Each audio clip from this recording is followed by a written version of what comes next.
it gets stifling. And there was a Facebook technical glitch, I understand. So we're on Zoom. Is that right?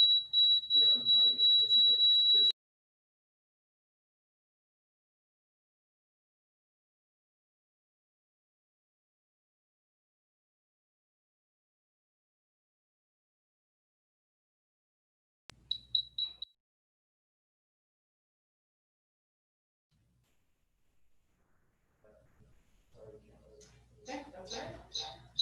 First item on our agenda, so pledge, would you stand as Dr. Young?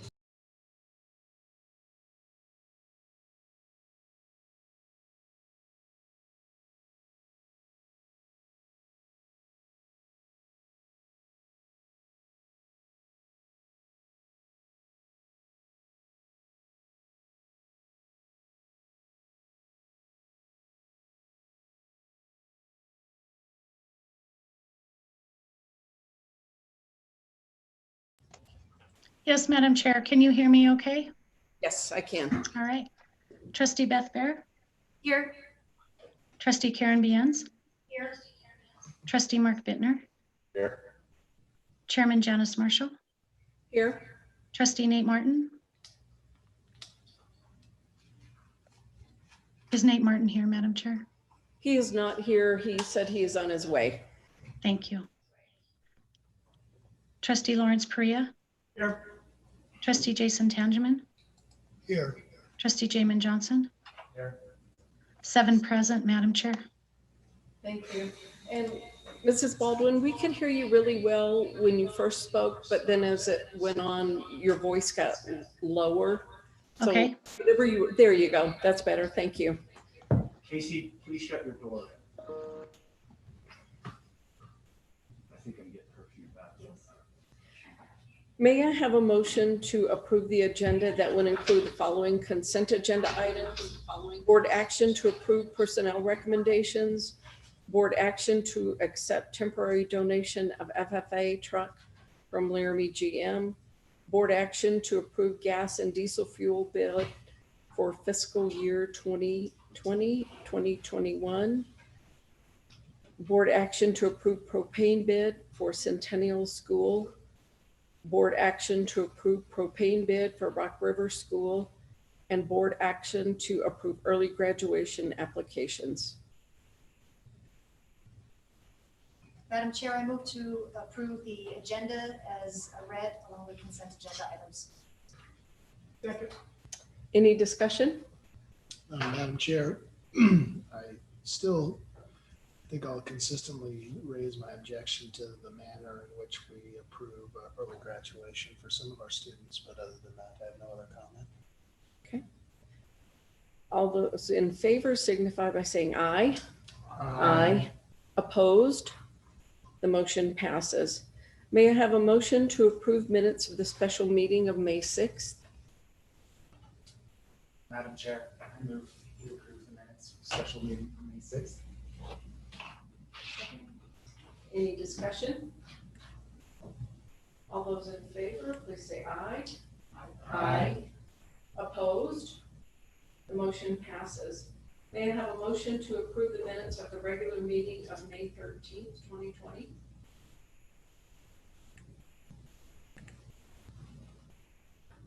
Madam Chair, I move we approve the minutes of the regular meeting of May 13th, 2020. Second. Any discussion?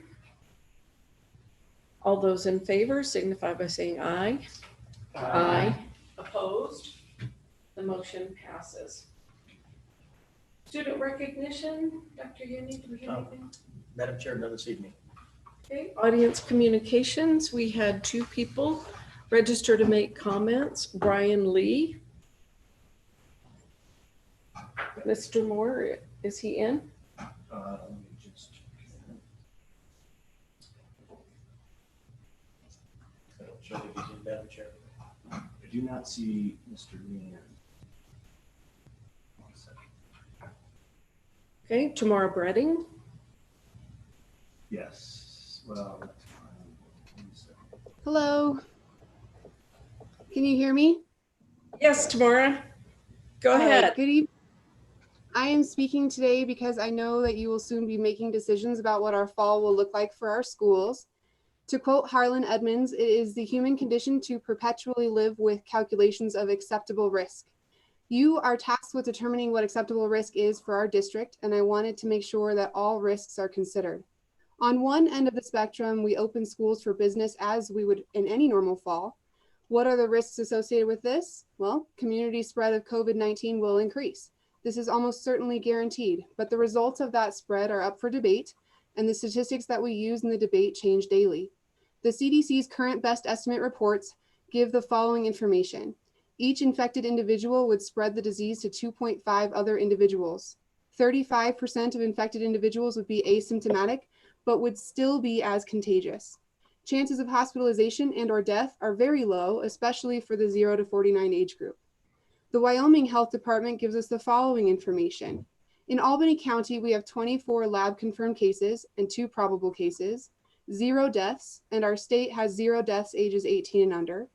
There are 7 ICU beds here with 6 currently open and 9 ventilators, all currently open, and only 3 were in use at the peak in the last 3 months. Only 2 cases of COVID-19 were hospitalized in our county, and there have been 0 hospitalizations for COVID since May 27th. Please keep in mind that the initial purpose of quarantine was to flatten the curve to avoid strain on our healthcare systems. The data above suggests that our systems were never strained here.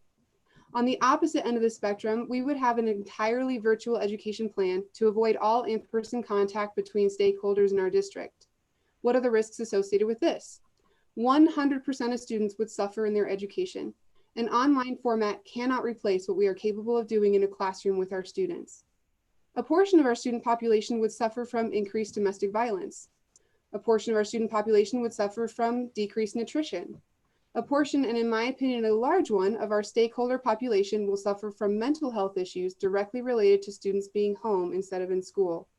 A portion, and in my opinion, a large one, of our stakeholder population will suffer from physical health issues directly related to students being home instead of in school. Financial strain will vary widely in our community, but where it exists, it will increase the problems already listed above. All people, short of those who are sociopaths, want what's best for the people in their communities. However, they will disagree on the meaning of what's best based on a number of morality scales and life circumstances. It is clear that the solution should not fall at the very end of the spectrum in either direction. As much as we might want it to go back to normal, it is not feasible at this time. I trust in you as our elected officials to make good decisions for our community. I hope you will strongly consider the less obvious risks associated with keeping students out of schools when making your decisions, and that we will land closer to the normal end of the spectrum of possibilities for our start of fall semester. What do you consider acceptable risk to mean?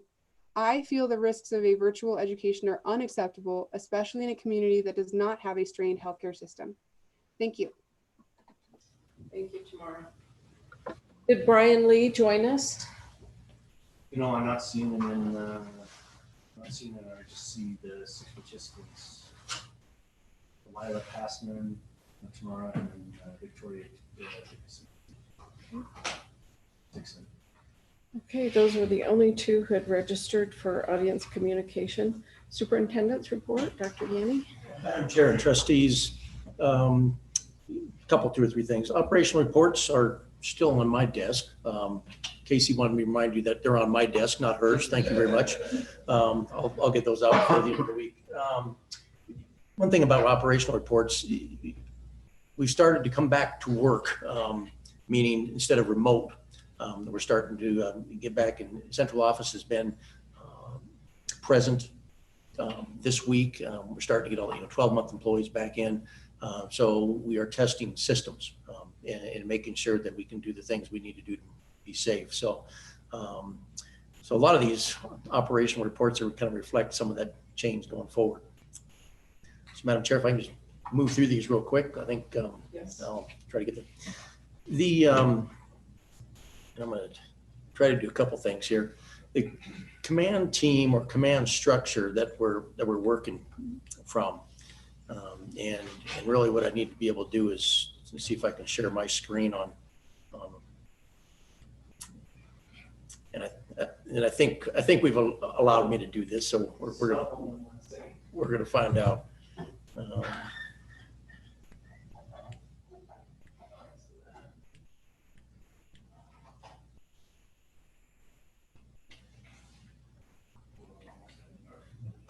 It's okay.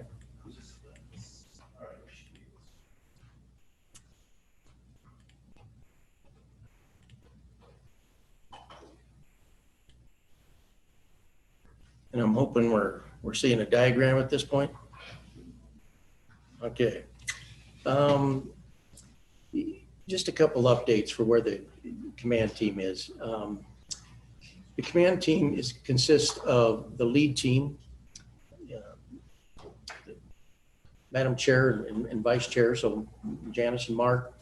It also includes 3 principals, elementary principal Dave Hardesty, middle school principal Kevin O'Day, and high school principal Chuck Kern. And the task of that command team is to take the work of these, what we called cross-functional response teams, and that's these other groups we talked about, and we put together almost 4 or 5 weeks ago. I think the command teams would think that, or the response teams are probably thinking they've been working on this thing for 2 months. Probably feels like that. But today we met with, and if you remember when we put this together more than a month ago, we said this framework, this structure came from EAB, who is doing some work and doing the research actually internationally at this point, and they recommended these areas for our focus. So we had a consultation with EAB, Chris Miller today, and I think I shared with the command team, and I'd be glad to share with the board some of these webinars that have been coming in terms of all these scenarios that are going back and forth and ideas in terms of where we are. I was pleased to report that EAB said that we are, even though we sent him a draft, we sent him a draft summary of some of the things we've been working through, and some of that draft was put together last week, that he said we're probably about 80 or 90th percentile, that we're well ahead of the a lot of folks that they're reviewing, which is good for our team to hear. I know they were pleased. I teased with Debbie afterwards. I said, yeah, but Debbie was never satisfied with 80 or 90%. So, and that'll be good. Where we're going with this, in our timeline in terms of putting things together, and again, these are some of the things that we talked a little bit about last week in the work session, but it is our intent, we will have a rough draft of the plan put together for the command team next week. It is our hope to somewhere in early July have this to the board for your review in terms of reopening plan and how we are going to move forward. And what I described last week is that, our plan is, if we use tomorrow's spectrum, ours is more to the direction of business as usual, as opposed to coming back with a virtual learning plan. But we are not going to miss the opportunity or miss the necessity to make sure that we have other plans in place if the environment presents itself. A couple of things right in the middle of this. Notice community public health. We don't have any control over that. And as we move things, we have to respond to that whole issue. But what we do have control over and where we are the coherence of this thing, as well as the equity. And what we're doing, the command team, their task is to take all of these task force response teams, cross-functional, whatever name we keep talking about on these things, take those together and make a coherent plan. So that's the timeline at this point. Questions? And again, we're not prepared to put out the entire plan at this point. But a lot of things we talked at the work session, I think are still in play. Madam Chair, can you talk about what a school day would look like? Can I tell what a school day will look like? We are looking at scenarios from the standpoint of everything being normal. It's interesting that a lot of the plans that are coming out are doing 4 different scenarios. So they're looking at what they call split days, half a day for some students, half a day for the other students, and flip those. They're looking at what they call A-B days, which students will come on A day and the other half of students will come on B days. We're looking at things like well, does that work for primary students? And some of the research, and we're finding some of those recommendations, probably not. And then there's other, somehow we put together 75% of the students are here and 25% are not, based on a virtual remote learning model, if you will. That model probably would be choice. So there's a couple variations in between. So the answer to the question is, yeah, we're putting together a number of things. How we'll put that together at this point is, which I thought was kind of interesting from our recommendation from our consultant today. What he had stated, Chris Miller had stated, is that what school districts have found least useful is putting out a multiple choice option to our community and say, vote for one. And what we get is 25% in each category. He said that has not been very useful for a lot of school districts throughout the nation. What he did recommend is that we come up with a plan. We put that plan together. We provide the rationale and the logic behind why we are making that recommendation. And then we test it with some folks, ask them what other issues present themselves because of that plan. And then he also recommended that we communicate very directly, frequently, that this plan will change. He said that the health and safety committee or the response team will probably need to meet weekly because our health directives change weekly. In other words, what we learned today, I think Mr. Wilkinson stated that up until this morning, taking temperatures for screening of everybody was good. Now they're saying, well, that's probably not as necessary anymore because maybe fever isn't what manifests itself as asymptomatic. So we are living in an uncertain environment. We will continue to live in that uncertain environment until we have either some clarity on those particular things. But we need to be able to make sure that we are thinking through these scenarios, being able to be adaptive to some of these changes, and communicate that to the best of our knowledge, this is the information that we have, this is where we're going at this point, and we'll go from there. Dr. Denny, earlier this week, or maybe end of last week, a constituent asked me, and I didn't know what the answer was, if we had been working with the university, I know because they just released their return to school. If we were working with the university in conjunction of how that's going to work with the school district and the university and stuff like that, and I didn't have an answer. So. Yeah, not directly, but indirectly, yes, we are communicating. Let me put some clarity around that. If the university is going home during Thanksgiving and not coming back, we're not going to do that.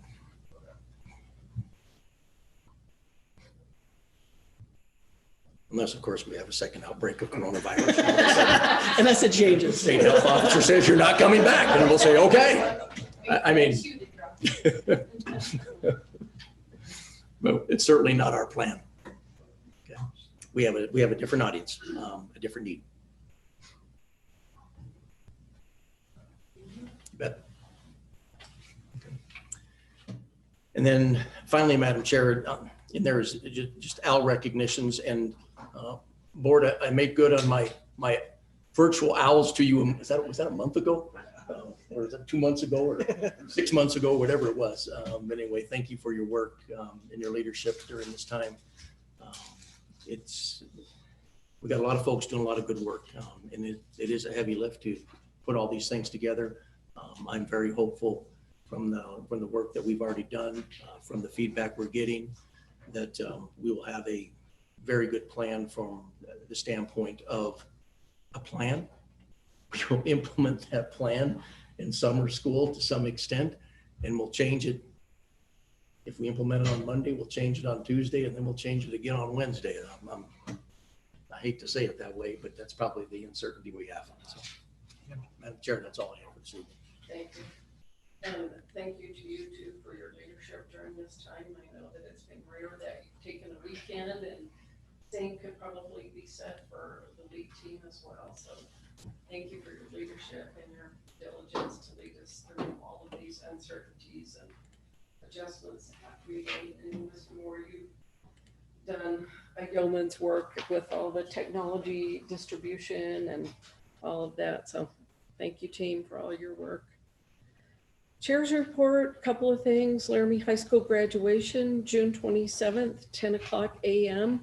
at the Laramie High School football stadium. Dr. Yenny, do you have particulars for us? Madam Chair, actually, I do, but I have one better. I've asked Mr. Kern to do that, and I told him I was going to put a podium up for him, and I didn't do it.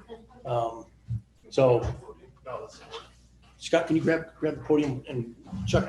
Actually, if he talks, the thing will pick up. Does this work right here? Yep. Well, you might want to step in a little bit. The microphones are picking up. Okay. And if you want to take off your mask while you're stationary and speaking, it might make it easier for us to hear you. Thanks, guys. Graduation, the big question is how many people can attend the event? What are we planning? What's our capacity and how are we coordinating with not only local but county health officials? Right now, we're looking for approximately 238 graduates, give or take, that may attend. And then inviting four guests in addition to. So we're looking at about 1,250 folks at this event. As you can see on the screen, this would be the entry of the procession. Students would enter on both sides of the track. We estimate that we'll have about 13 to 14 rows of 18 students distance 6 feet apart on the football field. That's the green area there. They would enter from the inside out at the back, just like they do at the AA. So if this is kind of hard to conceptualize, I apologize. Sean, do you have a pointer or something? So in the maroon end zone where it says Laramie and it's maroon, that's where the stage will be. That's the location. And right where the stage is also the Jumbotron, so we say at Etai Field. The soccer field, football field will be where all of our students are stationed. And just on the A-frame of the track, kind of where you do the high jumps, that's where we're staged. So our stage wouldn't be on the artificial turf. Students would be on the artificial turf, and we're looking to make sure we have the right equipment to place our kids there so we don't damage the soccer football field. Students would be, as I said, 6 feet apart. We'd have a walkway down the middle. We would have a professional camera person, and we are looking to live stream this so that people that can't be there or don't feel like it's safe to be there can still participate virtually. We have a professional videographer, the same one that we've used over the many years out of Cheyenne. They do an excellent job, and they're going to coordinate with Sean Moore and Randy Wilkinson. Randy is also going to help with logistics. Many of you guys attended the capping ceremony. As we know, if you win the parking lot battle, you usually win the event. And so we're going to have people there to make sure that people that need ADA parking know exactly where to go for the closest parking, as well as making sure everybody has parking opportunities.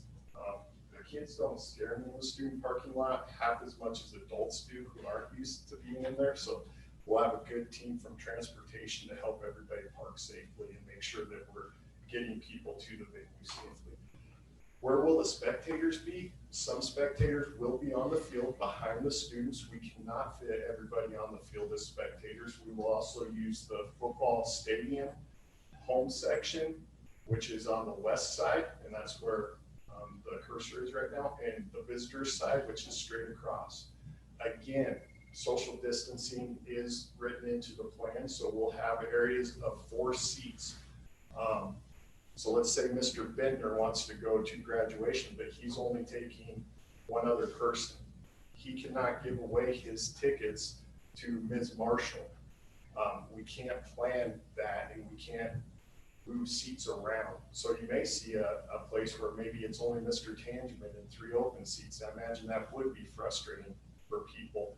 But we also have to manage the safety of all people participating in our community after this event is over. Any questions that I can help answer at this point? What will the board's role be? I would hope that you guys would just do your traditional role. We may not do the handshakes, obviously, but I would invite the board to hand out diploma covers, as we always do. I think we can do that safely, and we bring that into the plan. So I don't think that would maintain a 6-foot distance. It wouldn't maintain a 6-foot distance, but I think there's other safety features we can put in place with PPE. And at the same time, if we don't want to offer that, of course, we don't have to do that, but we do want to give the kids, every kid, an opportunity to walk across the stage. So whether that's with somebody up there, a board member, to greet them, not with necessarily the traditional handshake, it might just be this piece, and it may not get the picture, but we do want to call the name of the students that are there and walking across the stage. Right, because I think there's a lot of factors. There may be students that don't want to get that close. Will the students be wearing masks? We haven't covered that. Okay. We think that we can offer most of that without masks and facilitate that, but we're also going to make sure we're following the recommendations of the safety committees that are here for the county and the local as well. We will certainly encourage everybody to wear masks. You're lovely. Yep, we have great masks and we have great success with that. Trustee Bittner? Yeah, Mr. Kern, how, and sorry if I missed this, but families are going to park in the parking lot. Are they walking over with the graduates, or graduates being dropped off prior to that? Terrific question. So what we would like is our graduates to park in the teacher lots and use the bus loop so that we can stage our graduates. People might think there's this grand conspiracy theory or plan in place that the principal of Laramie High School is trying to take over graduation. Not the case. We think we can organize the students better. Traditionally, we have a practice round with students. This time it's a one-shot deal. And so we need to stage and coordinate with our students prior to them walking out in the field. So they would park in the teacher parking lot, also in the bus loop, and we would have Turner Drive as needed. We're planning on ADA access to the back pool parking lot, reserving that all for ADA. That's the closest parking for people that may need ADA parking. We also have our ADA parking in the student lot, which we would use, and we're going to reserve Circle Drive for ADA parking. If only parents show up in their groups of 4 or so in the vehicle, we will have enough parking to park them. We will not put spaces in between them like we did at capping ceremony. We will park them and make sure we're facilitating their walk to the vehicle. So that's what I was going to ask. How are families getting over without bunching up in groups on the way to the stadium? Yeah, we're going to need a lot of help from not only our technology team giving signage and information out beforehand, but also from transportation once they get to the venue. Okay. Thank you. And we realize there's going to be a lot of kids running around that parking lot, with parents watching, their big brother or big sister or somebody else. And we just want to create the safest environment we can. Any other questions? For the handing the kids the diploma covers, can we get the plexiglass like they have at the bank? Just hand it through the hole. We could probably create something like that. I mean, I don't know how y'all feel about like a string of kids who have been at a bunch of parties coming up. It's a great idea. We're open to all those ideas. Maybe That's something we haven't even thought of. End of the table. And slide. And put it on the table and, I don't know, give them a high, yeah, good job, as they walk by. I don't know. If you put a 6-foot table up there and one person's at one end and the other person's at the other end, I have heard of that being done, Trustee Biance, where the diploma was on the table and the graduate came, and yes, we can be there. And I know that Trustee Biance and Trustee Perea have children who are graduates also, so the rules will be different for you too. Yes, they when will. your son and your daughter come across. And we'll go in knowing that that's your household member, and you want to handshake, hug, that is certainly your privilege to do that. Trustee Perea? I think we finished. Yeah, I mean, I just want to also point out that the only like incident of a rise in cases that we've had recently was with the university graduation and people going to parties. So it's not like it's not a potential for kids to be mingling. Parties are after. What's that? Parties are after. Well, you don't think there's any on Friday? Yeah, maybe. So yeah, I'd suggest we wear masks. I mean, if you're coming close to a student, for their safety and ours as well. So just for clarification, Mr. Kern, it's going to be live streamed for people who can attend, correct? And then it's going to be each student who's going to graduate, will they receive like actual tickets they can give out to their family members? And then do the students like to have to RSVP? So those are terrific questions. As members of the community, which LHS is, it would be best if we were able to know who was RSVPing. Yeah. So we would know who got their tickets and who didn't. How do we get them those tickets? How do we make sure everybody has equal opportunity to get those tickets? And then how do we track that? Because if we do have a health issue, we also want to push out that information to everybody that was in attendance. I don't know if they're taking that at all the events I see downtown and things like that, but we want to do the best we can with that. So my thoughts were, and this is part of the plan, but it's not, we're always changing our plan, right? It's ever changing, is offering an opportunity for students to come and get their tickets. We feel like we've mitigated as many health issues as we can, allowing kids to enter our building. We've had great success, and our building has been accessible for about 4 weeks now. I don't know if you guys know that, but we've been running a lot of in-person stuff with students with lots of masks and things like that. We haven't had any cases, so we feel like we have a good plan in place. That would be opportunity one. And then by a specific date, if people haven't gotten those tickets, we mail them home physically to all the addresses where, just like the diplomas would go. And if they choose to use them or not. How would we measure whether or not we sent one to Trustee Bear if we mailed it to her? How do we know she may or may not attend? That also comes to the parking lot. We think that we can collect tickets there, and then we have a record of who's coming to the event, who's attending. Trustees, do you have an idea if you'll be able to attend?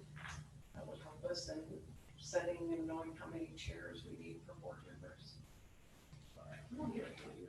What's that? Yeah, I'll send out an email and you can let me know if you're planning to attend, if that fits into your schedule. Yeah, I know you two will be there, and I'll extend that courtesy to former trustee Johnson too, since she has a daughter graduating.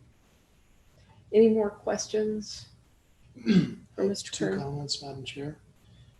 This is 17 days away. Mhm. I think we should get that notice out like tomorrow to parents. And Perfect. I want to run it by you guys first. It is an LHS event, but there is a factor of the board on this as well. And second, anecdotally, most of the high school graduations I've seen on Facebook, everyone's wearing masks. All the students are wearing masks. I don't think I've seen one yet. I don't know what we have in the budget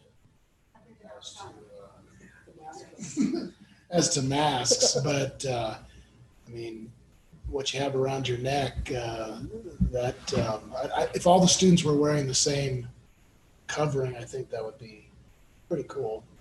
So that would be an expense that Right. we would have to look at. We don't have enough of these to give to every potential graduate that may attend. But I do like the idea of everybody has the same. That way we can control some things.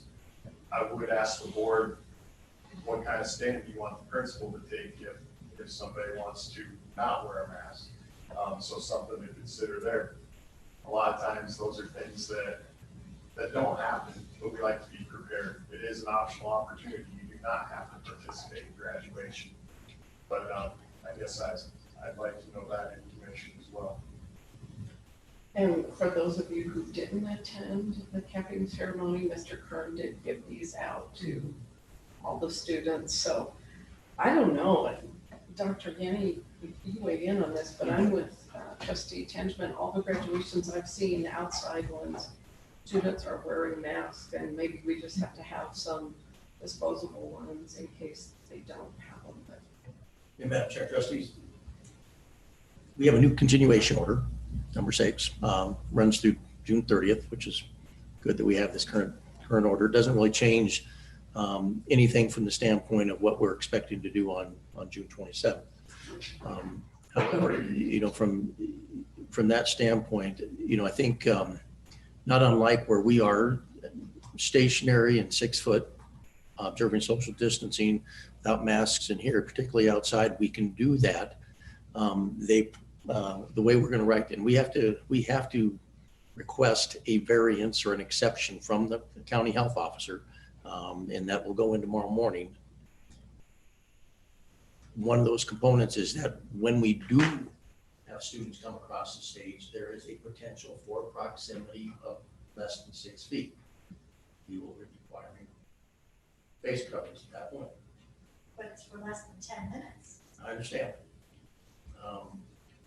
And if the county health officer says that 15 seconds or 5 or 2 is sufficient, then we'll be fine.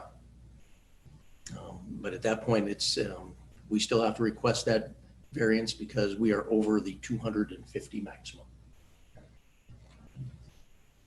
Madam Chair, I don't know, I thought I saw like 31 people watching this through YouTube, and I'd just like to say to the community, I was really proud of the community with their cooperation at the capping ceremony. Everybody did a marvelous job working together and just being respectful of everybody else's space and those sort of things.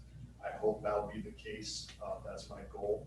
At the same time, we'll learn a lot about our community and where we're at, and possibly things that we need to consider moving into fall opening of the schools from this event. But at the same time, we want to mitigate as many of those risk factors, just like Trustee Martin and Chair Marshall just brought up, is the mask issue and what are we going to do. So yes, we'll include that in the plan. thank you. Thank you. The next item is Board of Trustees retreat. We usually have a retreat sometime in August. I'll send out a doodle poll, but are there dates in August right now that you can tell me that are not possible for you? I know some people have significant live events coming up, Trustee Barton. There may be a date for others. I haven't gotten my invite yet. I got drafted right here. Last year we did it in September. Okay. We can consider that as well, and I don't know what it'll My look. bad dates in August are the 1st through the 31st. Okay, But I would agree September. I'm watching through. September. Okay. And are there dates in September that you know that are not workable? Who said that? September 6th is not good. Okay. I don't want to waste doodle poll input if that's not going to be a date. Dr. Yin, any commitments you have? No. Okay. All right. Chairman Marshall, Yes. depending on the mule deer draw results, that might also change. Okay. All right. Well, we are a ways out, so we'll have time to get that in your schedule and find a location. And we've already started with a list of things we want to have for discussion items. Okay, next item, old business, June update on fiscal year 2020, 2021 budget. Dr. Yanni? Yeah, Madam Chair of the Board, let me frame a little context of this conversation, then we'll just do a quick update. But before we leave this evening, I know Ed and I are going to appreciate some guidance from the board in terms of where we're going. In the context is, it was probably framed last week when you asked the question, other school districts are making cuts. And then the governor came out and said that we need about a 20% cut. And he doesn't know the exact number, but somewhere half of that, whatever that number is. But what we need from your standpoint is this, we're working 2 or 3 different parts of this conversation. We're hearing that we want to make sure that we are taking care of our employees. We are hearing from the board that we want to make sure that we are not just putting a whole bunch of reserves away because we want to, one, I think Ed mentioned last week that we were at 14%, but and state law says 15% for reserves.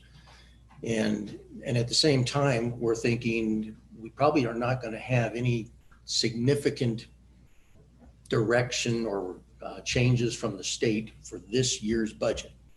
But we do anticipate that through recalibration, there will probably be some drastic changes. So as we're trying to position this, and I've got some items, later in the agenda, one being the certified salary schedule. I just need the board's guidance in terms of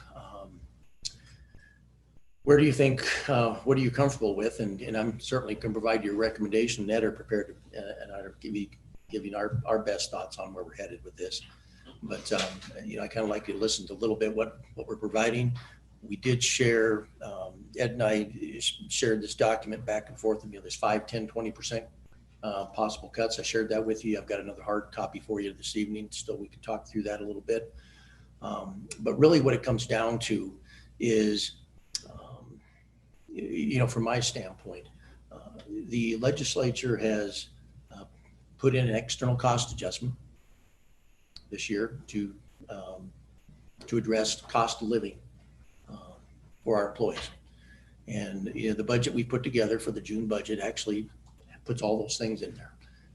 And we asked, last week we asked, or you asked, we put in the certified salary schedule adjustment. We put in a step for our employees, which equates to a cost of living adjustment for our employees. That put us into a balanced budget. We presented a balanced budget for you.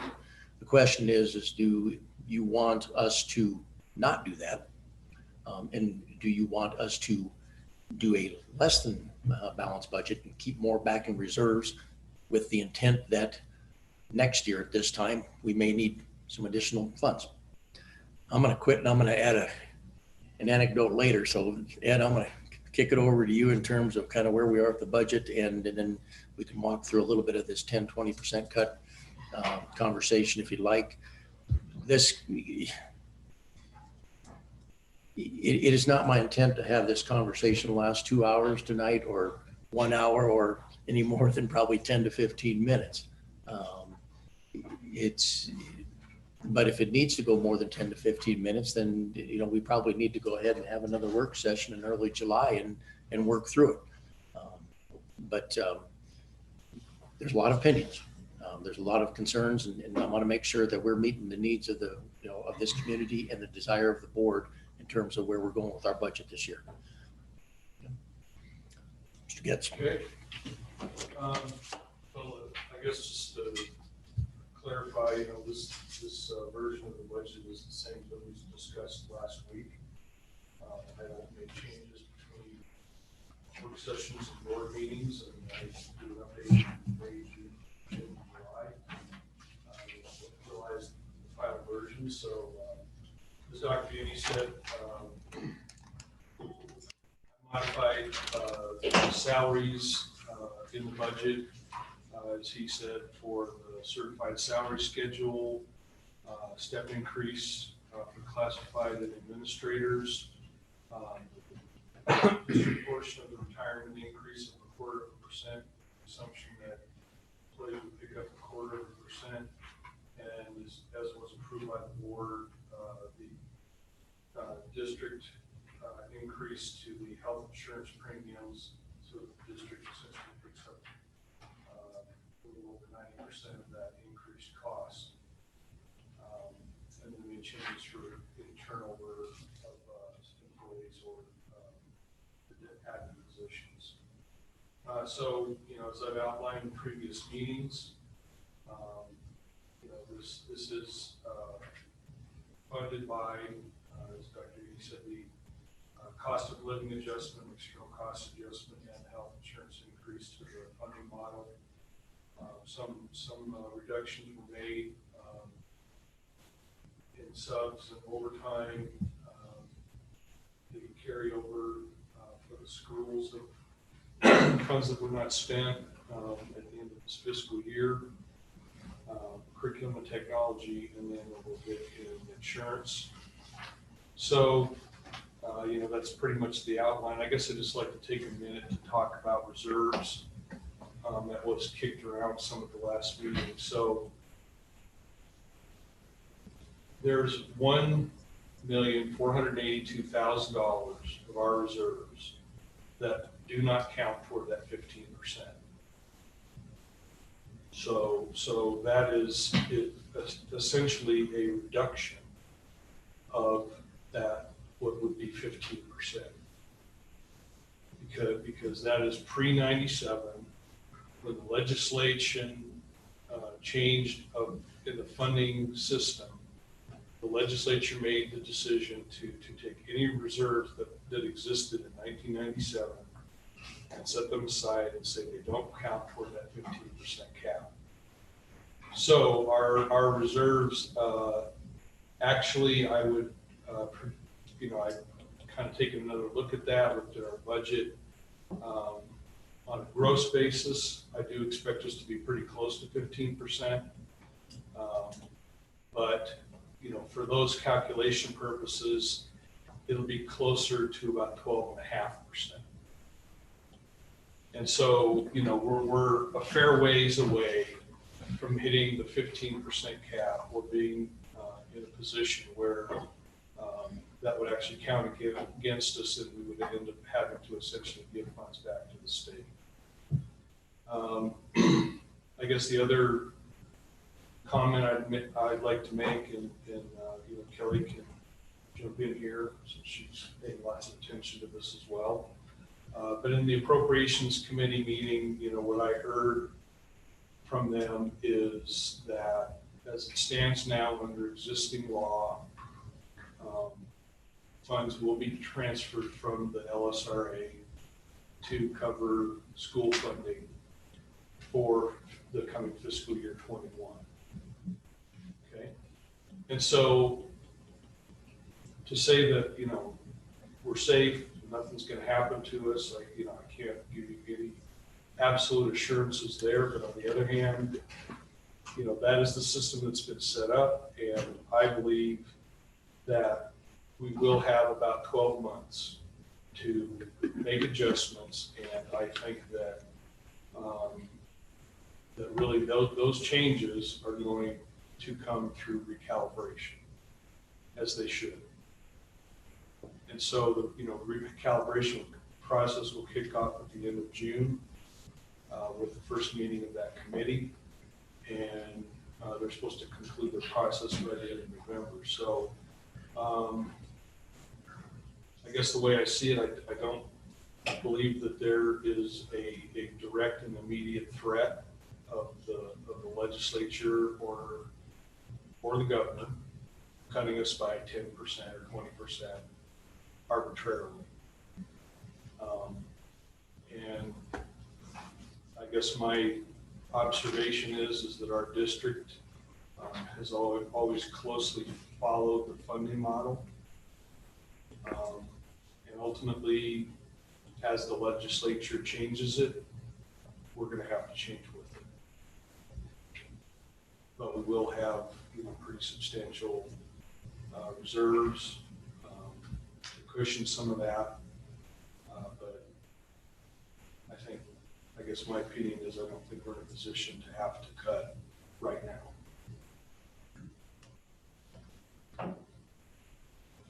I would just add that I agree with you. I think there's legally they have to follow the funding model, and but it doesn't mean that there won't be attempts to maybe make some cuts outside of that funding model over the next 3 months. Say that again, I couldn't quite hear. As Ed said, the funding model is the mechanism through recalibration to make cuts but I can't rule out that there won't be some attempts at the legislature to slash the budget absent recalibration. So potentially in a special session that there may be some political attempts to take, a large number out of the school foundation program. Madam Chair, when is the special session? Next week, 2 weeks? I haven't seen a It has definitive. not been called. Right. The speculation or plan or idea is late June, early July. No, so we have to call a special, so let's say, for whatever reason, they do something illegal. And, Your words, not mine. I mean, that's essentially what you're saying.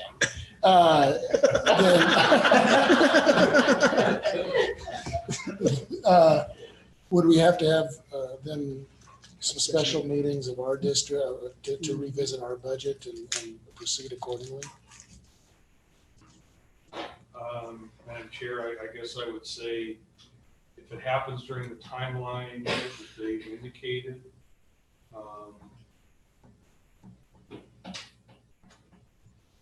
I think it just all depends on how drastic it is. And I'm just thinking about the 2020 tweak. You can probably figure it out. If it's draconian, then we may have to pass a pro forma budget on July 15th and then come back and revise it.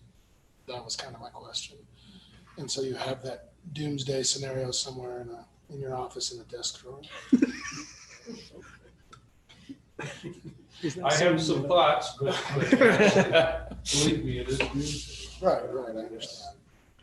But I'm fervently hoping that don't have to go there and that it follows the process that through recalibration, however it looks, that we work through that. But I think an important part of that is that the community and the parents, the people, in Laramie and in the state understand the implications of those changes as they come down, because I think that's critical. I mean, obviously I'm not downplaying what's going to happen with state government, but when parents and families are dependent on us to educate their children, and for that matter, just to have their children in order to work, I think that sudden and draconian changes to our system, as we've seen, that was just an outside situation imposing it, it is very, very difficult for people to adjust to. And so, again, the discussion I heard was there's time for the state to adjust. I mean, they've got to move, with all due speed. But I guess to use the military term that maybe Randy and Jubal have heard, I don't know if I got this right, DEFCON 1 is the worst one. Is that right? Usually, yes. Okay. We're not at DEFCON 1 yet. I think that there's time to adjust, and I hope that's the direction it goes. And if you behind me have comments, please just speak up, because I'll try to turn around, but yes, Trustee Martin, yeah. I had a question, but I just wanted, I have also a comment that kind of segues from what Ed's talking about in terms of like the real difficulties that these kinds of things present for our community when the legislature just decides to cut the legs out of education funding. And I just want to point out that like this situation isn't a symptom of COVID-19. COVID-19 is a virus that causes respiratory difficulties.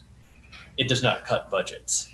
The budget cuts are the result of decisions by our legislature and by state leaders to continually insist on shackling our state budget, including education funding, to the fortunes of the fossil fuel industries, which everyone has seen fluctuate wildly.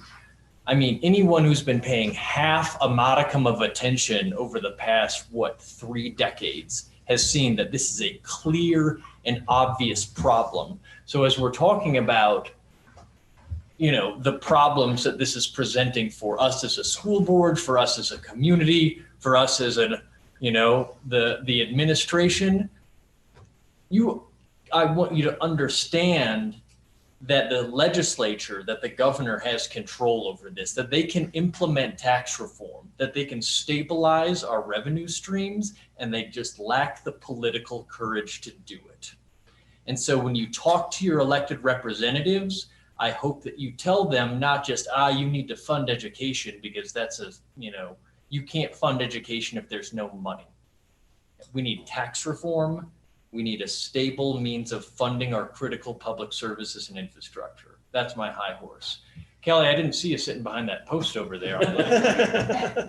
Because my question is about recalibration, talking about implementing reductions via the process of recalibration. My understanding is that recalibration is designed to cohere with the idea of a cost-based funding model, where we look at the constitution of the state, we look at the Campbell cases and other decisions that have been handed down that tells us what a constitutionally valid education is in Wyoming, and then we are told how much it costs to fund it. I was under the impression that it's not really a mechanism that the legislature can use in order to implement reductions. Am I confused about this? Madam Chair, recalibration is the mechanism to legally make cuts, because you look at the cost of education, you look at what comprises, the legislature's tasked with determining what comprises a good education, how much that costs, and then funding it. So the model itself is how much that costs, what are the components, and how much does each component cost? And so when they look at those components, they say, you know what, class size really maybe should be bigger so we can save money there. Maybe they have not touched teacher salaries since 2005.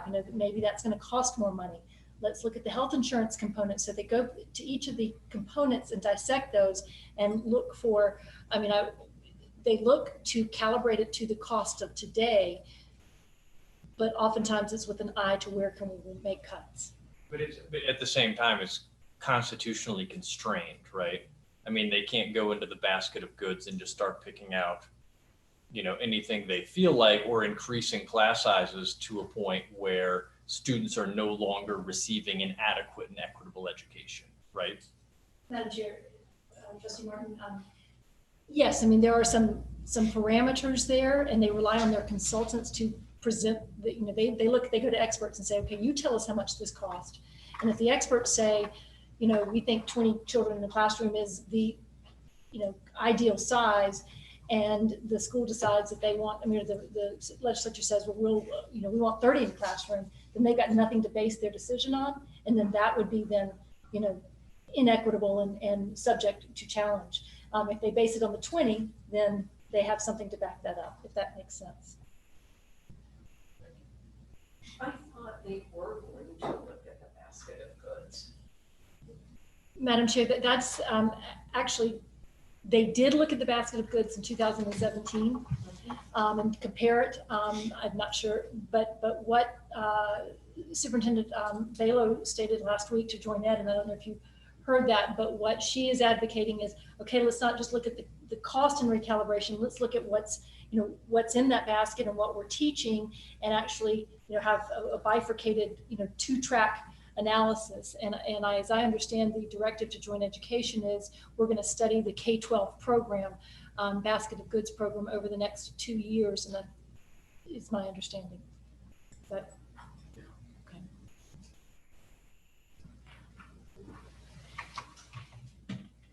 Yeah, lots more discussion to come on this, I'm sure, but anything else right now, trustees? So, Madam Chair, where we're headed with this, and please understand, we have not missed the issue that's going on in the state. We understand what's happening around us, but we also understand that And again, I think it got back to the question I answered last week, is that we are positioned to be able to adapt to some of those changes that may or may not come in the next 2 or 3 months and or the next 12 months. Doing the budget that we presented to you this evening. And that budget does include those cost of living adjustments for our employees. And I think those are important for us from the standpoint, if we are looking at some of these steep cuts that may or may not be coming, depending on what happens in the next few months. But we need to position ourselves so that we are still competitive. And I'll talk more about that when we get to that item later in the agenda. But overall, I think what we've presented with you is a good budget. I think the components are in there. I think I've given you an opportunity. I've said, here's a way for us to pull back if we need to. Maybe I got a little twitchy, but understandable. But anyway, so that's our recommendation at this point is we move forward with the budget that we're presenting, make some clarifications over the next few weeks. And like I said, we would be glad to have a further conversation about this in early July if things change. Madam Chair. I just wonder, in looking through this and then looking particularly at the June breakdown across several years, I noticed an awful lot of overtime line items. And I'm not presuming or stating that those are inappropriate, but I feel like I don't have enough information to understand them. So I wonder if it would be possible to provide justification for these overtime line items so that I have a better understanding of what they're for and why they were not originally built into our budget. Be glad to. Thank you. So we can discuss this after we have the further discussions related to budget, but just thinking that's, once again, this is a fluid situation and we may need that July 1st work session. Is that a time, think about that as we continue with our discussions, if that's something that you could put in your schedules. So I think there's going to be more to talk about in the coming weeks. That would probably fall right in the special session. July 1st, if that's, okay. Because the next 2 Wednesdays, we already have meetings scheduled. So what are the dates for the special session? Madam Chair, it's not been called yet. The last special session, they told folks to hold on to the first week in July, but it has actually not been called yet.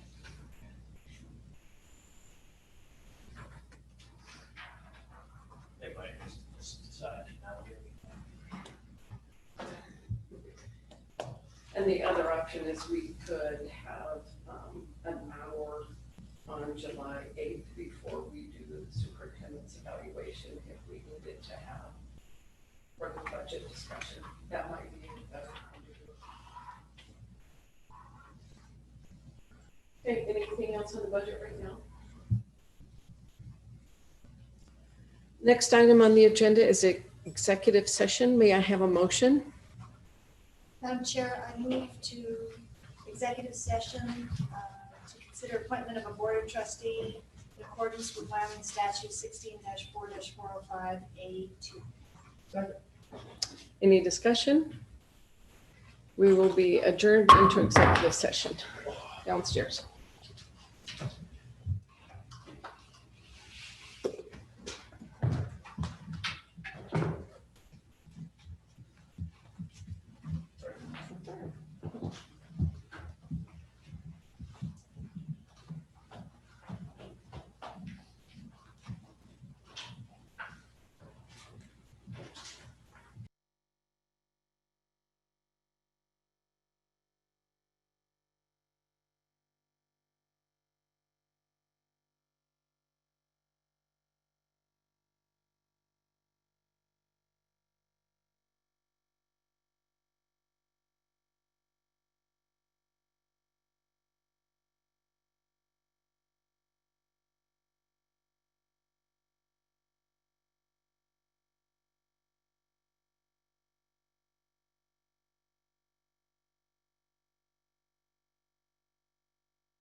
I just want to say we had some great applicants. We had 4 letters of interest, and it was a tough decision, and there is an election coming up. So encourage people to consider that as well.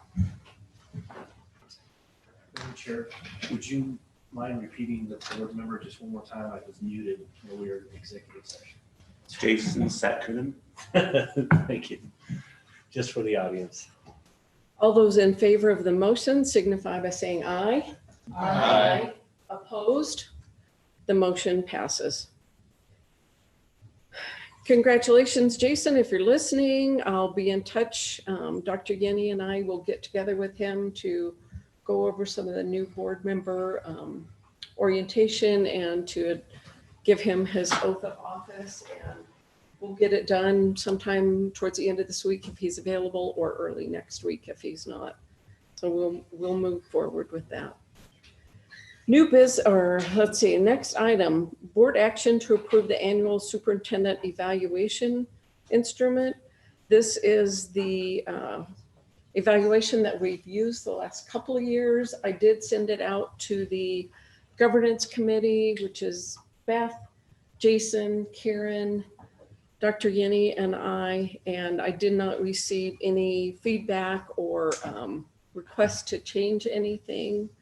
So may I have a motion? Madam Chair, I move to approve the annual superintendent evaluation instrument. Second. Any discussion? All those in favor, please say aye. Aye. Opposed? The motion passes. I will send that out towards the end of June so that you have at least 10 days to fill that out. We'll do, as we've done the last couple of years with the Qualtrics platform, it will generate the final report, and I'll send that to you. Probably I'll close it on that. I don't remember what that Friday is. I think it's the 1st. And then we meet on the 8th to go over the evaluation with Dr. Yenny. So I'll send it out to give you several days to have a chance to look at that and be prepared for the discussion on the 8th. Board presentation, update on Slate Elementary construction project. Dr. Yenny. Yeah, Madam Chair and Trustees, we've invited Dan Odez, the lead architect from Plan 1, to actually zoom in and do a presentation. I think he's going to magically appear on the screen here. I'll give him a call again, but I think he was in touch with Casey, so.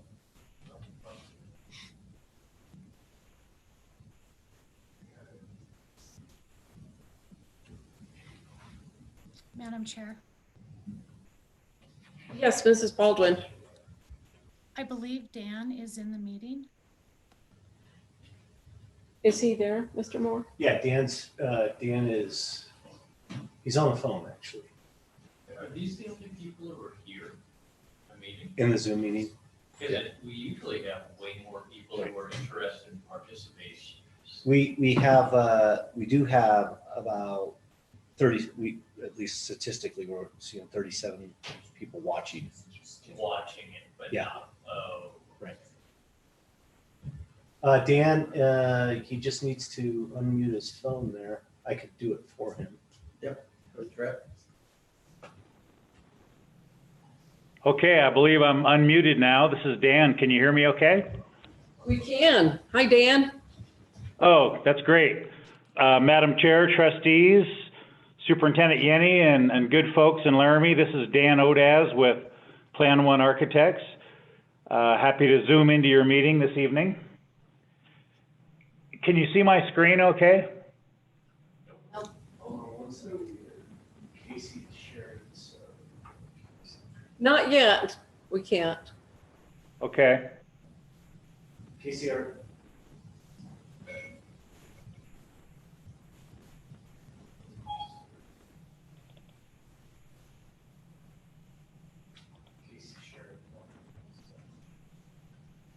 Mr. Moore is working on it. Should be just Okay. like 2 minutes and we'll have it there.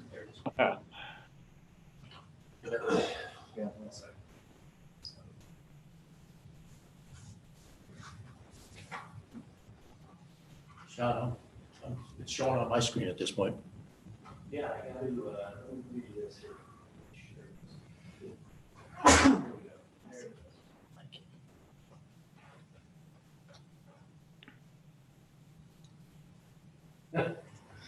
One second, folks, sorry.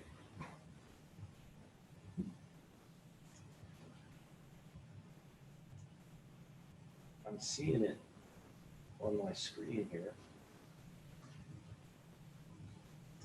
Scroll left, scroll right, scroll up, scroll down.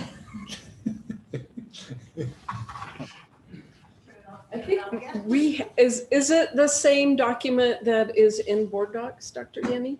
No, actually, I think Dan has another presentation for this evening. I do, that's correct. And Dan, it's showing up on the Zoom meeting at this point, but it's not showing up in the boardroom. Okay. And Mr. Moore is working on 4 screens, and he will find the screen eventually. Better he than I. Is there anything that you can begin with? Oh, it looks like it might be coming up, but since we're going on 2 hours into our meeting, if we could start with something that would be beneficial. Sure. Yeah, I will be brief. And I was asked to give an update on the Slade Elementary School, and I'm happy to do so because there's pretty exciting times coming up for Slade. This first slide I'm showing is just the cover slide. The next slide, if you can see that, is just a few statistics. It's going on the old Laramie High School site, as you know, and the old Laramie High School is gone now. But we are making use of the old auxiliary gym, and there was a real benefit of that to the project because that gym is 8,350 square feet. And if you would have got the standard multipurpose room from the state, it would have been 4,825 square feet. So the School Facilities Commission actually gave you an increase in your square footage, which made your school larger, which is really nice. 9 acres of site development. Total construction budget, and they did increase your budget significantly due to inflation and escalation that's occurred in the downtime. So it's 19.2 million is the total construction budget available that was approved in this last legislative session. So what you're looking at now is an old aerial photograph of the old Laramie High School. And the box, the square box on the right-hand side, is the auxiliary gym that we salvaged and will become part of the new Slade Elementary School. Are you all seeing the images okay? We are, thank you. Okay, good. So this next image shows that the yellow box is that gym and the footprint of the new Slade School in gray. And you can see it's quite a bit smaller than the old high school, obviously. And it'll fit much more comfortably onto that site and I think be a nicer presence for that neighborhood. We've separated the circulation. We've got a parent drop-off in the front with visitor parking. The bus drop-off loop is in the back. So it almost has 2 entrances to it on the north and the south, kind of a 2-headed school. And then the 3 wings kind of radiate out with the classroom wings, creating some nice protected courtyards in between. And all the special items like music and art and the dining and the science are all along that main promenade corridor that goes north to south. Just a view of the gym that we were able to keep, and it's all red brick, and so we tied some of that red brick into the exterior facade to help it all tie together. The design features, 3 grade level wings, paired classrooms, so the classrooms are in pairs with an operable wall in between so the teachers can cross-communicate and team teach back and forth. There's a lot of small group pull-out spaces for the students, a lot of teacher collaboration spaces, so really student-friendly, really teacher-friendly. Again, that main promenade corridor, a really nice science room at the end, which is nice to have in an elementary school. And all the mechanical units are housed in enclosed mezzanines. So you'll get really good longevity out of your mechanical systems and good for the maintenance staff as well. So just a quick flip through the floor plan. There's the gym. The red is the administration and the reception area up front. There's your kindergarten and first grade wing. We like to put that up close to the front door and up close to the parent drop-off with the younger students. There's the second and third grade wing, fourth and fifth grade farthest out. And you'll notice the gray crosses in each one of the wings. There's a large room, if you will, right in the middle of each wing that has a opportunity for pull-out spaces for reading lessons. And it actually is the media center that's distributed out into the classroom wings. So instead of one very large library, the library is actually spread out and available to the students amongst the classroom wings. The green is the rest of the special spaces along that main corridor, that north-south corridor. And the look,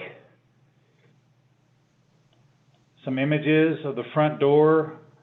There's kind of a nice garden right off to the right of the front door that people will see as they come in. Some of that red brick down below, kind of a durability layer that we use to tie into the existing gym. There's that garden area on the lower right, parent drop-off right in front of you. And that north-south corridor is the roof is popped up and there's windows that let natural light all the way along that north-south corridor through that whole space, which is really nice. Here we've got just a short animation. Front door coming along that first grade kindergarten wing. Little patio area at the end of each one of the classroom wings, you can see there. And the way the wings are spread out, there's kind of a nice protected courtyard in between them.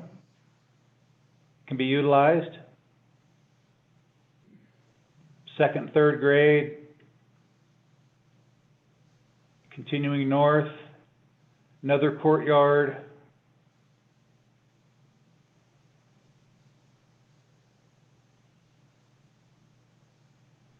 Continuing around.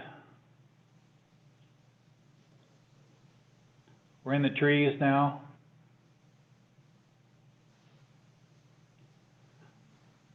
North side, this is that back or the north entrance that I mentioned, kind of almost a double entrance school. Looks all the way down that corridor. Science room and then the dining is right there. One of the upper level mezzanines for the mechanical units. We are going to put a new roof and new skylights on the existing gym. It'll also get an interior renovation as well. A lot of green space in the back, facing out all the way to the west.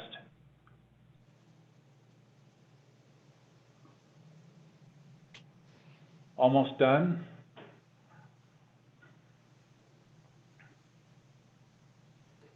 There's that view of the garden again. So from a schedule standpoint, I'm sure everyone remembers it was halted at 95% completion in 2017, fully funded now. It goes out to bid very soon on July 2nd, and we're on schedule for that. The bids will be received in August with an owner move-in slated for July of 22. And it's a nice long construction season due to getting kind of a late start in the year for reasons out of everyone's control. So we're very cognizant of the construction seasons in Laramie, and we think by giving ample time to the contractors, we'll get a good competitive bid for your project. And that's all I have for you this evening. Happy to answer any questions if anybody has some.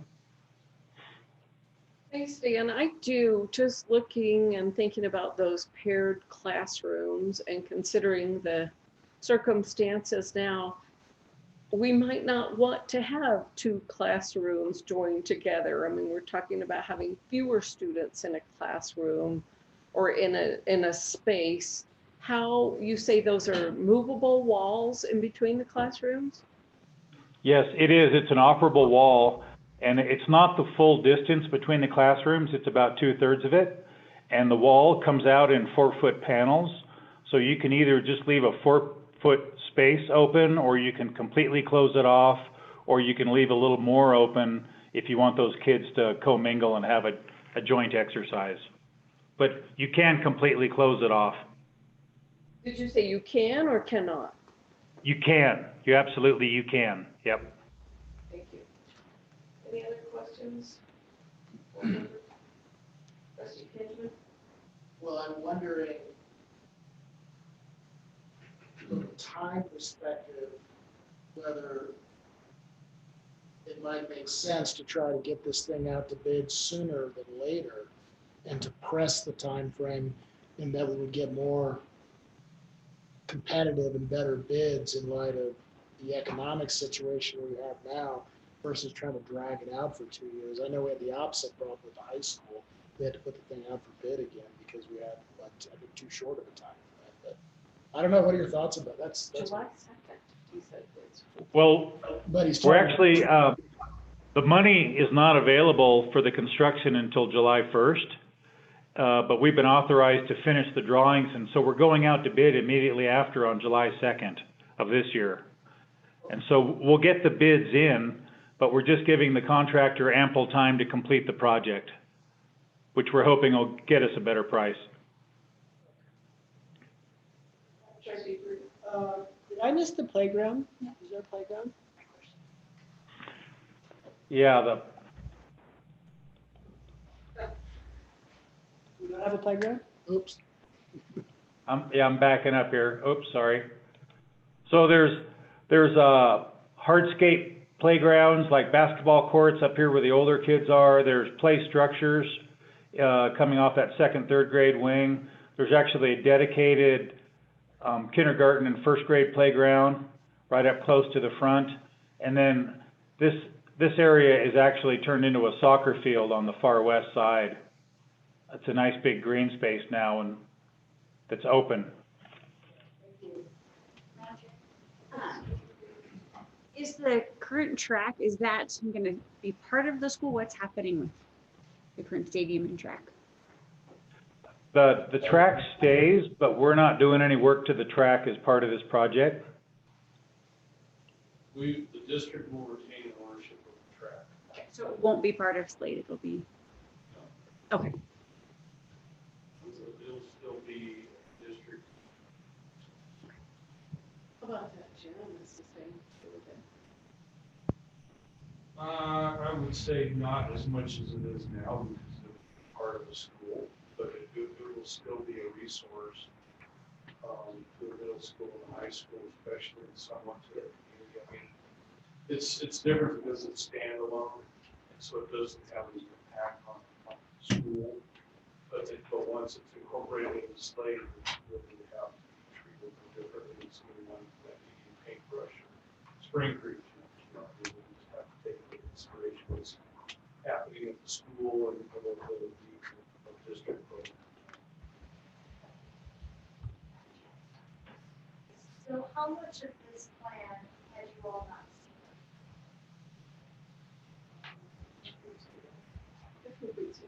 not seen? You've seen it all. So this did go through some sort of We had a committee, Question. it was actually Mary was on that committee. It was Mary, Ruth, and Steve? Steve, Mary. So there was a committee. That was a huge committee. And, yeah, and they- Library. Parents. Senator Roberts. Senator Roberts on the road. I have a question.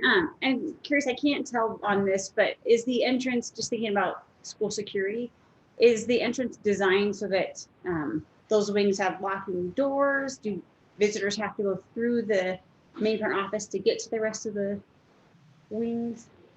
Yeah, good question. So right at the front door, there is a modern security vestibule, but it's meant to be, it's meant to look very inviting and welcoming, even though all the security measures are in place.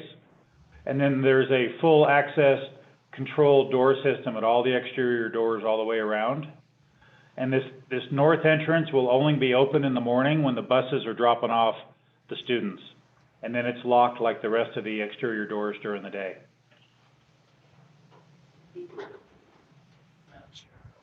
Yeah, trustee Martin? Thanks. So you mentioned there's green space, and I'm looking at here on the rendering, and there's some amoeba-like symbols on the left-hand side. Are those, and I'm assuming that's some green space, but then when you zoom out, there's that whole kind of section down, I guess that would be southeast.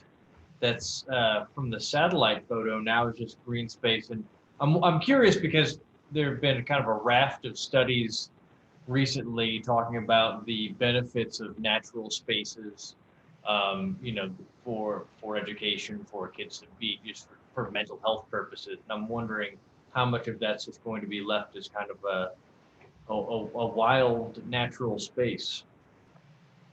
Yeah, that's a good comment. I've done a lot of reading on the natural play-space areas themselves. Obviously, this is a practice field that's mainly just turf that will be available to the students. And I'm going to back up here. Let me just show that. This is an older rendering, but outside this kind of arc of play spaces and hardscape spaces here is more of a uniform soccer field type space. But we don't have like a true nature play space with logs and stumps and rocks and those sort of things. But we certainly have room for it if that's something we'd like to incorporate, and I'd be happy to look at that. Well, it's something I'd like to incorporate. I don't know how everybody else feels about it, but okay, throw it out there. We do have these nice kind of wedge-shaped courtyards in between the classrooms that have opportunity as well, and there's space. I don't know if you can see my cursor, but up here on the north of that arc of play spaces, another opportunity up there, as well as this whole area is available as well. So I think there's a lot of opportunity for that. So, Madam Chair, so my understanding then, based off of what I just saw, is that there is no designated library or technology center. Is that correct? No, there actually is. Let me see if I can get back here. Kind of in this middle area, right in here, there's a storybook room, and there's a librarian's office and a librarian's workroom, and it's centrally located right off that main corridor. But the stack space, the access to the books themselves, it was decided to distribute those into the wings and have them in kind of the where these cross areas come together. Get the books out where the kids are was the philosophy.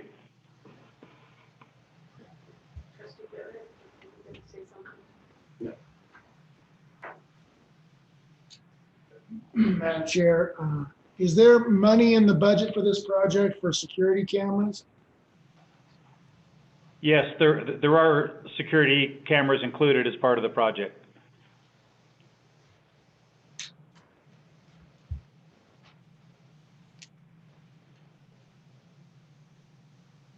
Anything else? Madam Chair, you feel like there's enough parking?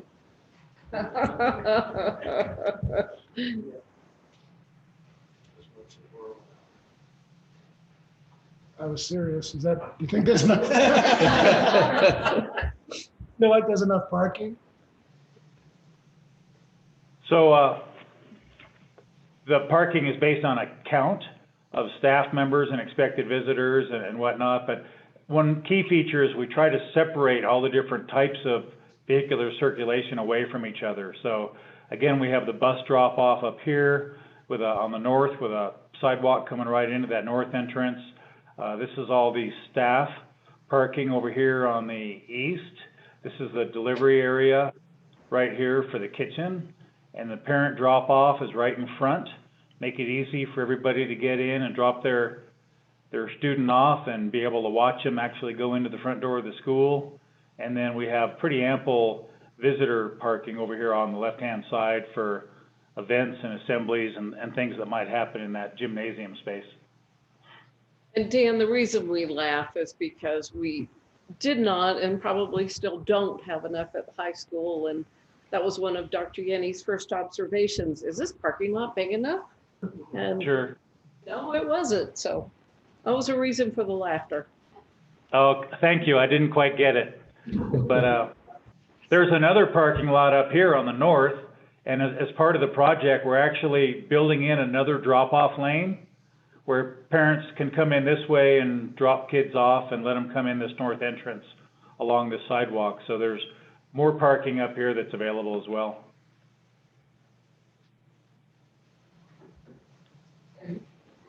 Madam Chair, is there any concern about access from the student or I'm sorry, from the bus drop off from Reynolds? Is there going to have to be any additional work out in the street to the city?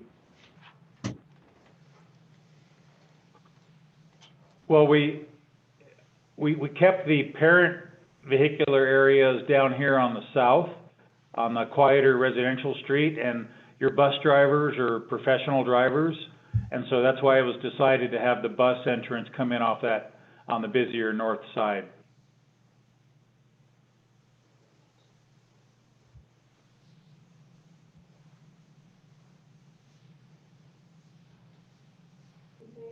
I'm sorry, I just have one other question. Are the current tennis courts staying, or are those being removed in part of this green space?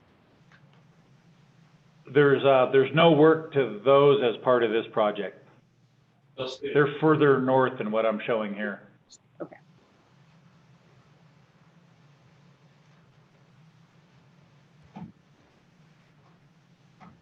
Anything else for us, Dan? No, just that I'm really excited that this thing's moving ahead. I think this is going to be a great school for your community, and I'm really excited to see the whole thing carry on through. Great, thank you. So the timeline is July 2nd, it'll go out to bid. Bids Right. will be accepted in August, and then when do you anticipate groundbreaking? Shortly afterwards, there's a little bit of time to get the contracts executed once the bids come in. But there'll be a groundbreaking ceremony out on site shortly after August 15th. Wow, that is really exciting. What's that,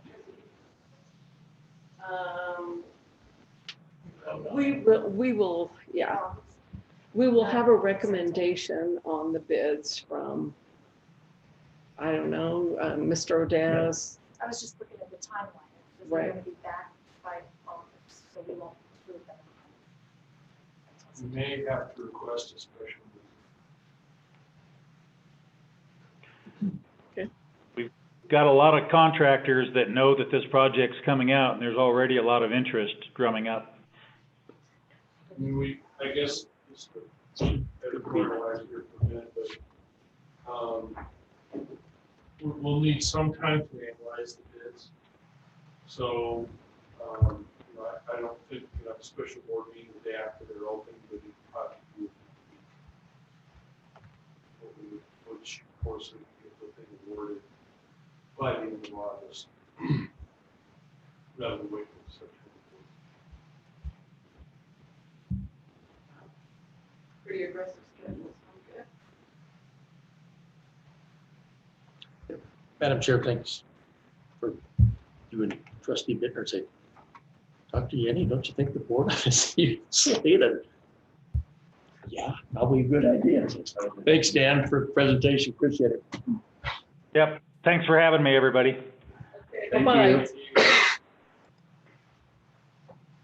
All right, next item on the agenda is board action to renew contract or provide 30-day notice to Dowell to cancel the owner's representative for the Slade Elementary project. Dr. Yenny, would you introduce us? Madam Chair, as I explained to the board, as part of the Slade project, we had signed a contract with Dowell. And as I described that, I talked with Rich Cribble this week. And they've had some conversation with SFD and back and forth. So he submitted a letter, said They could certainly do it, but he understands that the team that we had originally approved is not the same team. So it's really the board's decision. And please understand, Dow was okay either way. If it's the board's desire that we interview other folks to be the owner's rep, we can do that in the next 30 days. If you want to continue with Dow, as the contract's already stated, then all we need to do is state that and we'll put the paperwork together. What is your recommendation for us?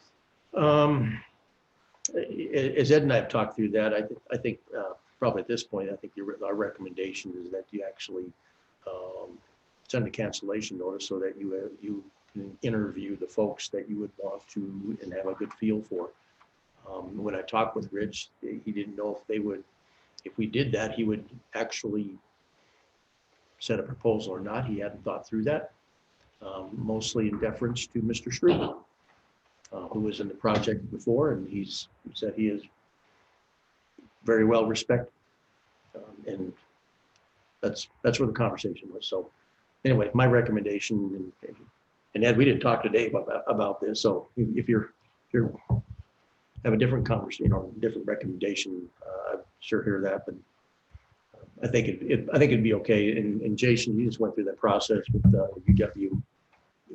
Chair, Roger would do it.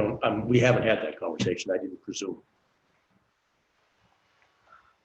Mr. Gans, do you concur with Dr. Yes, I do. The players have changed so substantially from the time that we contracted with Dow that,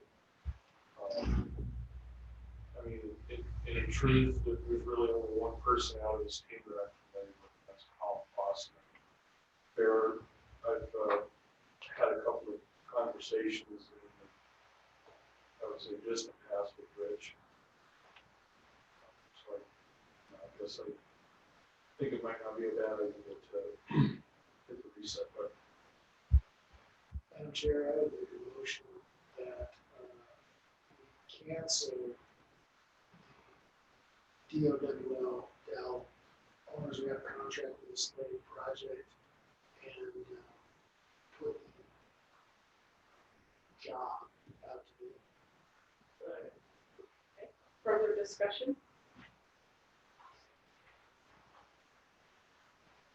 So it's, does we have to provide 30-day notice to Dow? So do we have to wait until that 30 days is up to advertise for others? To put an RFP out there, no. I don't anticipate.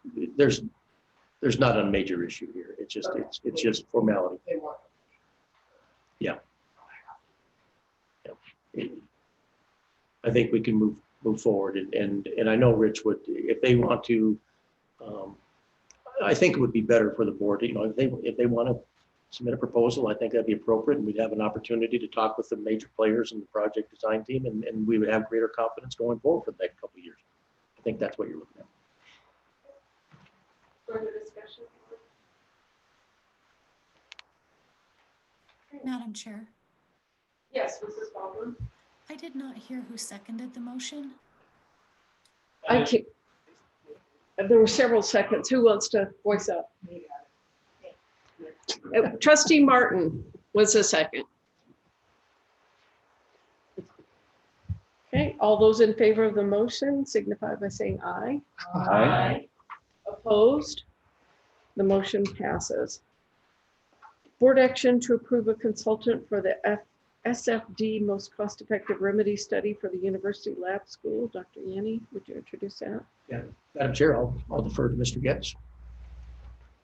Okay, Madam Chair, essentially in April, after we got the approval by the legislature for a most cost-effective remedy study, I had a conversation with the school facilities division about moving this process forward, and so we decided to try to get this in place by about this time in June. So we had to work fairly quickly to work through the request for proposal process. And so we worked with the school facilities division. We also worked with Bill Nye with the university to get into a group of 3 entities that interviewed. And so on Monday, we did interviews with Plan One architects by architectural means and Illinois architecture. And so the interview committee consisted of Troy Becker, George Goliath, and Michael Burnett, school facilities, Trustee Benjamin, Bill Nye, University of Wyoming, and myself. And after scoring the RFPs, the consensus recommendation for Plan One architects to award the most cost-effective relief study. And so that study will kick off in July. And essentially the goal is to have a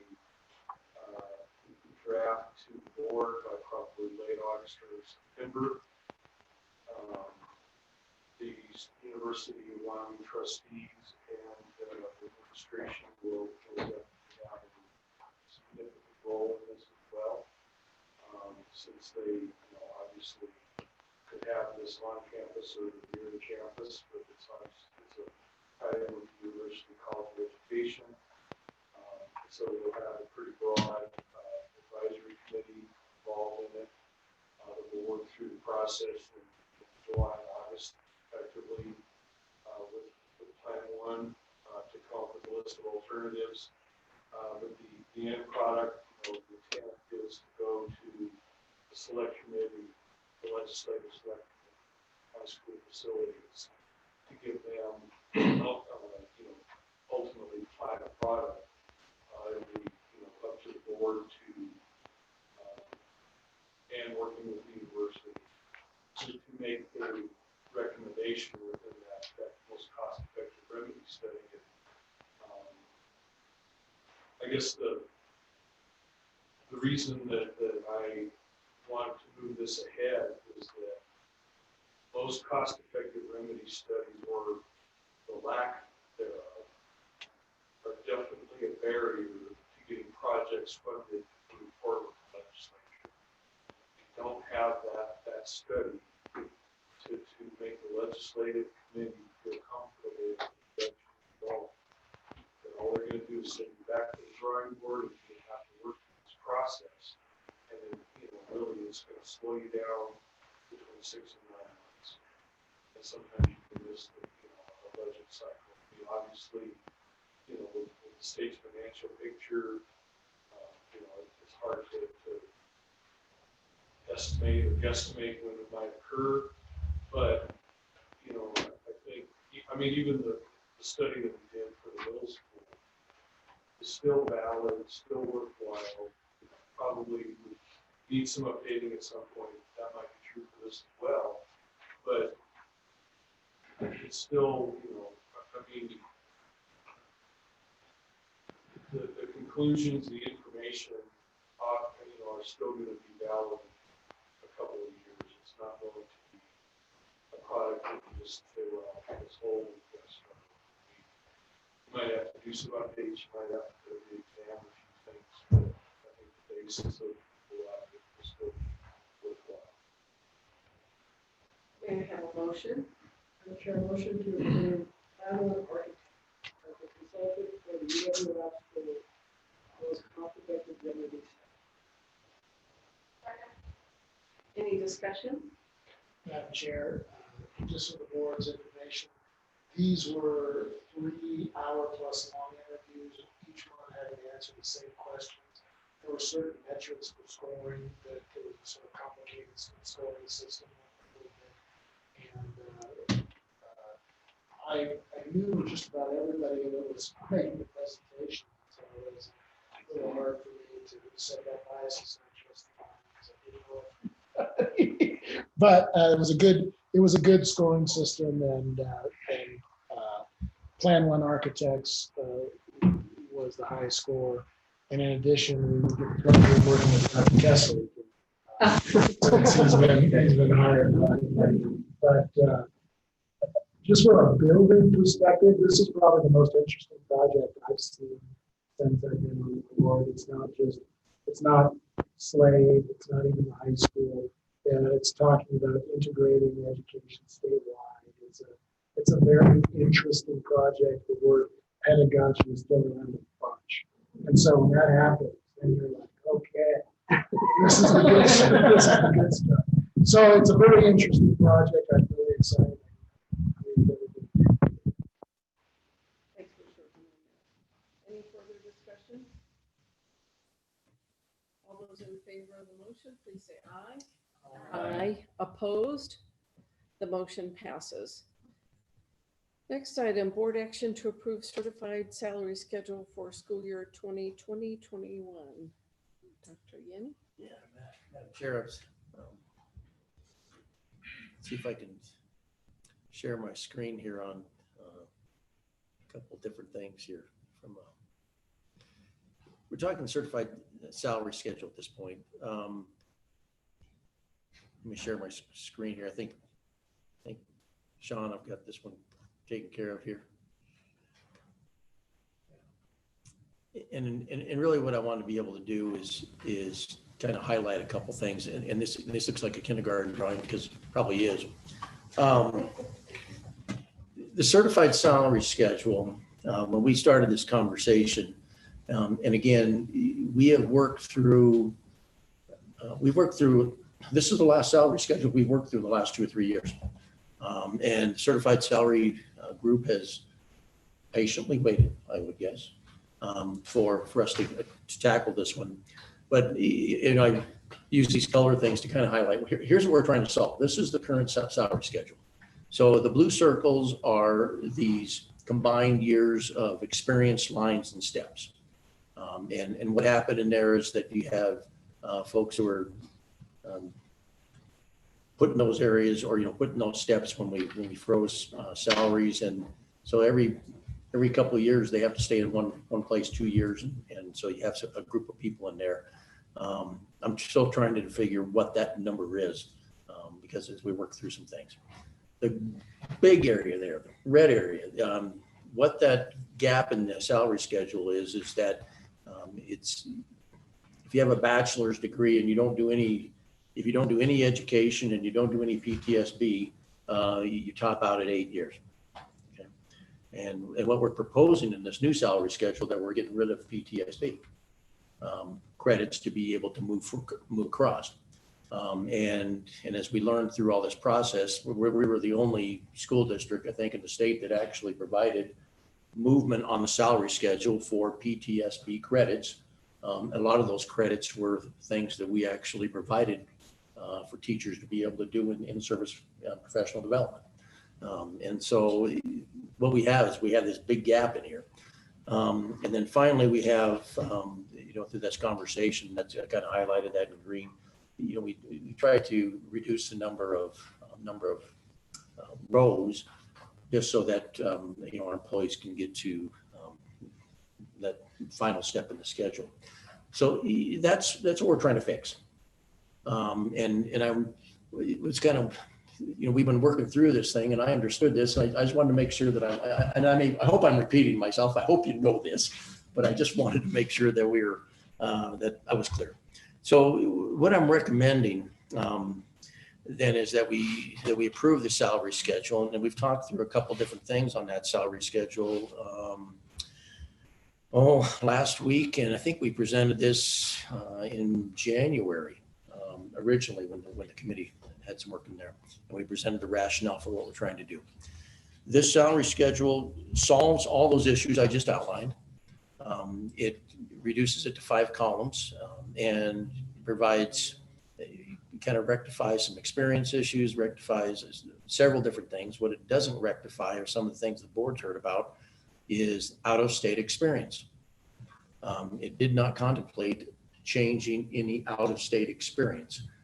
And that's one of the things I'd like the board to be able to give us some guidance on, because in the past, we've only recognized 5 years of out-of-state experience for employees that come to Albany County. I don't know when that changed in the state, but it was significantly a long time ago. And so we're currently only recognizing 5 years up through this year. So I put in that narrative that we were talking about last week, I put in 10 years, but you can go to 15, 20, you can do it unlimited. That's worth a change as well. So Madam Chair, let me pause and wait for a motion, then I'll be glad to answer questions. Okay. May I have a motion? Madam Chair, I move that we approve the certified salary schedule for the school year 2020, 2021. Second. Now discussion. Madam Chair. So Dr. Yenny, with regards to the out-of-state experience, I think we did receive some pretty compelling emails the past week or so. What are you seeing in terms of the rest of the state or comparable districts in terms of what they're accepting? Oh, great question, Trustee Bittner. A lot of school districts have certainly gone away from 5 years. I mean, we are competing for out-of-state candidates with school districts because we limit 5 years. And I think we definitely need to make a change.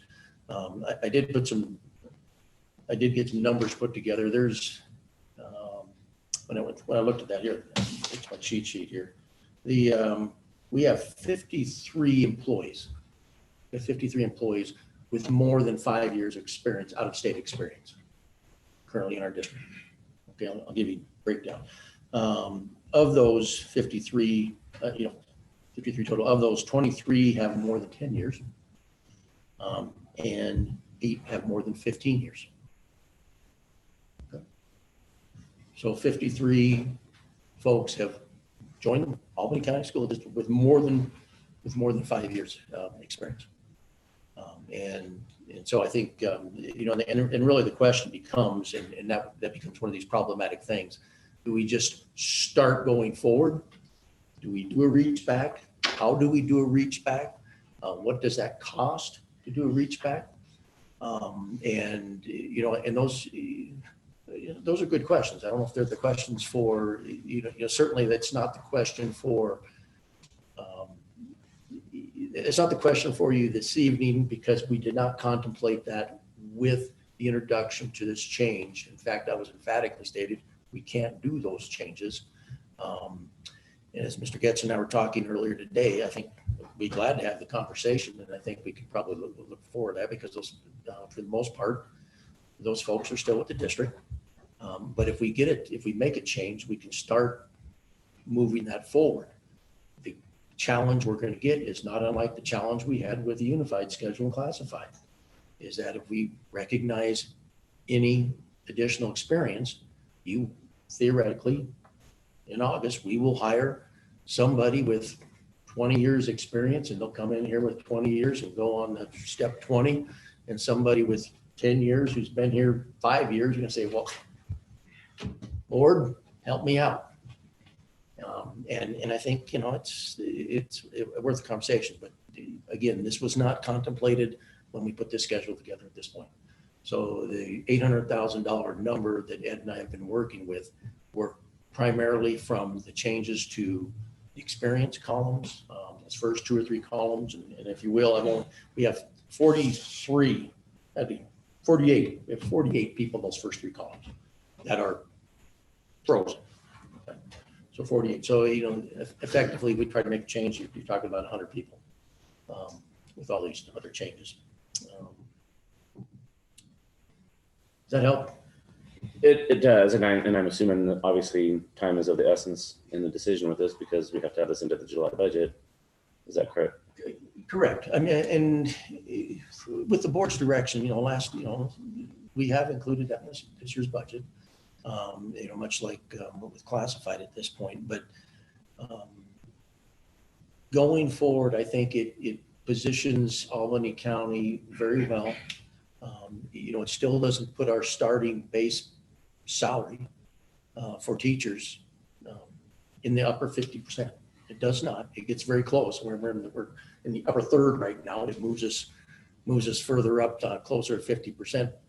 All things being equal, if anybody else doesn't do anything. Okay. But it does make us competitive, and we continue to be competitive even with our salaries right now. I mean, that's the bottom line. Our salaries are competitive, even though we like to throw out those numbers and those ranges, right? The range is not huge when we're talking about the difference between, somebody that's in the top 50% and the bottom 50%. You may only be talking about a $500 difference. Yeah, I just wanted to make a couple of comments. When the salary schedule was put out on our website for folks to look at and review, there was a document that accompanied it. And part of the document was a paragraph, a section on affordability. And it discussed how the committee found several things that they hoped to address, but that affordability would prevent us from giving all the Christmas presents this year. And so I think the salary schedule that is being recommended is the first big Christmas present that will affect positively the most number of our employees. And I hope and I pray that next year we will be able to give additional Christmas presents, or birthday presents, or payroll presents, I guess. The other thing has slipped my mind, so I will come back. So for clarification, the motion was about the certified salary schedule. And when you talked about this last week, you said this narrative that addresses the out-of-state experience is not part of that. Correct. So we won't be voting on that tonight. That's going to be an administrative regulation, but we're just approving the salary schedule. Right. Okay. Trustee Martin, did I see your hand up? Well, yeah, but now I'm confused by what you just said. So the narrative is the AR, the 5005. 5005 AR. So we're not voting on that. We're not voting on that. So we're not just on the salary schedule. We're not making a decision about the 10 years experience for out-of-state people. We're just, when is that going to be addressed? We can address that this evening. I mean, it's, the thing is that we're not, that's where we get into this issue. If the board would prefer the AR, the administrative regulation, to be a policy, then we'll bring it back. We'll bring it back in July and put it as policy. And the reason I didn't do it initially is because all the guidance documents have been just kind of tucked on the website. If you take a look at them, they're not great. Not great.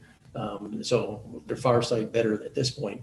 But yes, I mean, really the only thing in my mind that is really outstanding is the number of years for experience that we want to provide for out-of-state employees.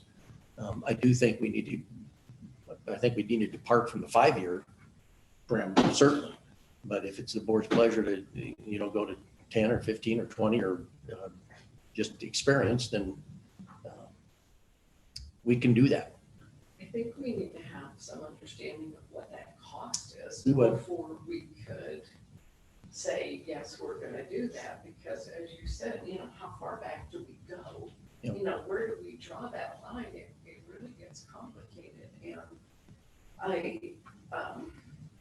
the point that was made when we had a discussion too was people chose to come here and they knew where they were going to be placed on the salary, and they knew that it was 5 years of experience, even though they had more than that.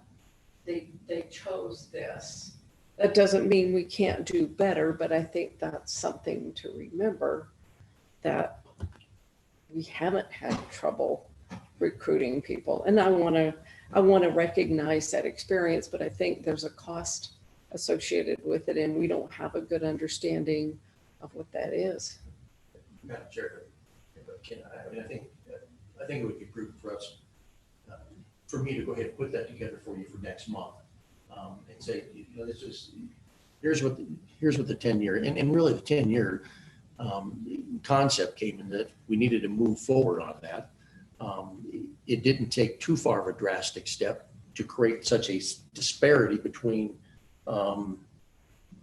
somebody who's been here 5 years with 20 years experience and someone coming in next year with 20 years experience, and all of a sudden they're this far apart on the salary schedule, and there will be a significant conversation. So, you know, if the board's desire, let me put that together a little further. If there are other things on that administrative regulation that the board would like to have clarity and or a firm decision on, please let me know. We'll put it together in a motion for next month. So I just wonder if by doing it as a policy, that would take 3 readings to change. If by leaving it as an administrative regulation, that gives you more nimbleness to be able to adjust. Correct. Yeah. But that's the intent of the administrative regulation. However, this administrative regulation is such that when we approve it, it probably is not going to change that much. You know, with your current guidelines, my guess is the current guidelines have been there for more than 20 years. Oh, and they needed work. So. Trustee Johnson. Madam Chair, I guess in the spirit of building greater knowledge among this board, I have to wonder, another measure of cost is how many of our top candidates are we unable to either attract or retain because of this? And I think that's how many of our top candidates are declining the job or leaving after a year because of this. That to me is another measure of cost that I would like to have a clear picture of. Do you have anything to add, Mrs. Blair? So far as I know, none of our top candidates have declined due to salary. It's all been other issues of spousal hires or something more out of our control. In terms of people leaving after the first year, less than 1% have mentioned salary. It's, again, usually something else.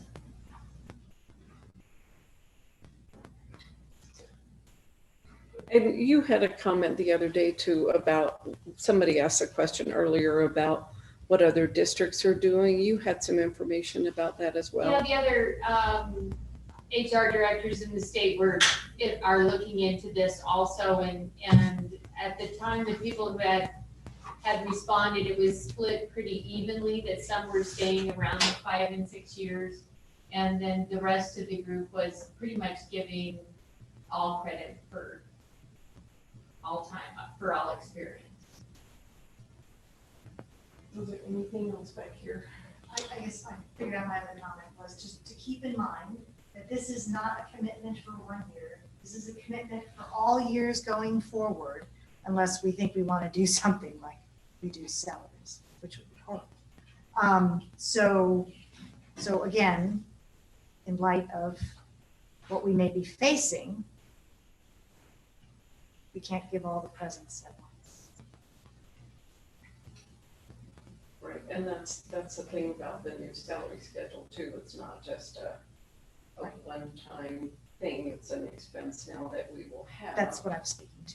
Right, and the same thing with the adjustments for experience. And Mr. Getz, I think you said in the new budget, then salary and benefits is 86%, is that correct?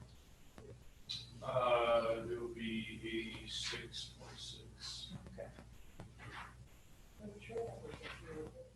What do we do with employees who've been here like 20 years, but they've been frozen for a couple and they're like on 17, step 17? Are we going to make that adjustment to get them caught up as well? Okay.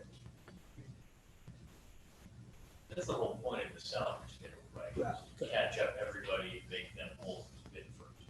Okay. And then the conversation we're having about what to do relates only to out-of-state experience, right? Right. Okay, I just wanted to make sure I was clear. Right, yeah, and that was one of the main fixes that we wanted to do with the Right. salaries.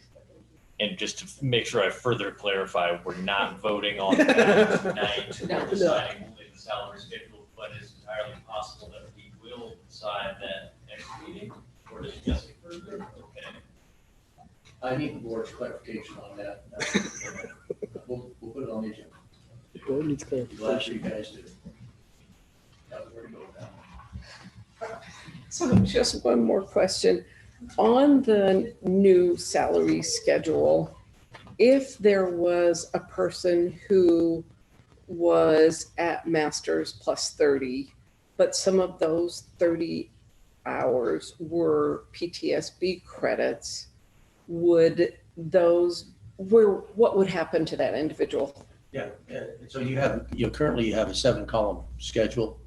Those folks that are using PTSB credits to move to like a bachelor's 45 and or a master's 30, they would go back to the previous column. But the way we have designed this schedule is that they will not be losing salary. And then if we get into a situation that I've miscalculated that, I would offer up that we will make sure that we won't harness anybody in that position.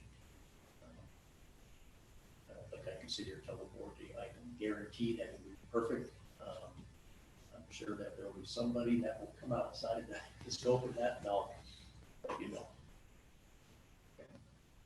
Any further discussion? All those in favor of the motion, please say aye. Aye. Opposed? The motion passes. Board action to approve the annual fundraising requests. And Madam Chair, trustees, next 2 items, these are annual items on your agenda. I recommend approval. May I have a motion? I'm sure I'll make a motion to approve the 2020, 2021 annual fundraising request. Second. Any discussion? I didn't see the International Voodoo Conference on the field trips. Duly noted. That's it. Any further discussion, board member? All those in favor of the motion, please say aye. Aye. Opposed? The motion passes. Board action to approve annual out-of-county field trip requests. Dr. Madam Yin. Chair, trustees, similar. Of course, a lot of these out-of-county field trip requests may come up in our reopening plan, but all things being equal, there you go. May I have a motion? I'm sure a motion to approve the 2020, 2021 annual out-of-county. Any discussion? All those in favor, please say aye. Opposed? The motion passes. Board, do you need a break before we keep going or push through? All right. Board action to approve on first reading policy 4020 sexual harassment and discrimination of students. Dr. Yanni? Madam Chair, trustees, we talked about this one last week. Again, this policy is a result of the regulation changes from the OCR and Department of Ed. I think Kelly's done a good job working not only on our policy, but other policies throughout the state to be able to get the language that is reflected in the OCR. So I recommend approval on first reading. May I have a motion? Madam Chair, I move to approve on first reading policy 4020, sexual harassment and discrimination. Second. Discussion?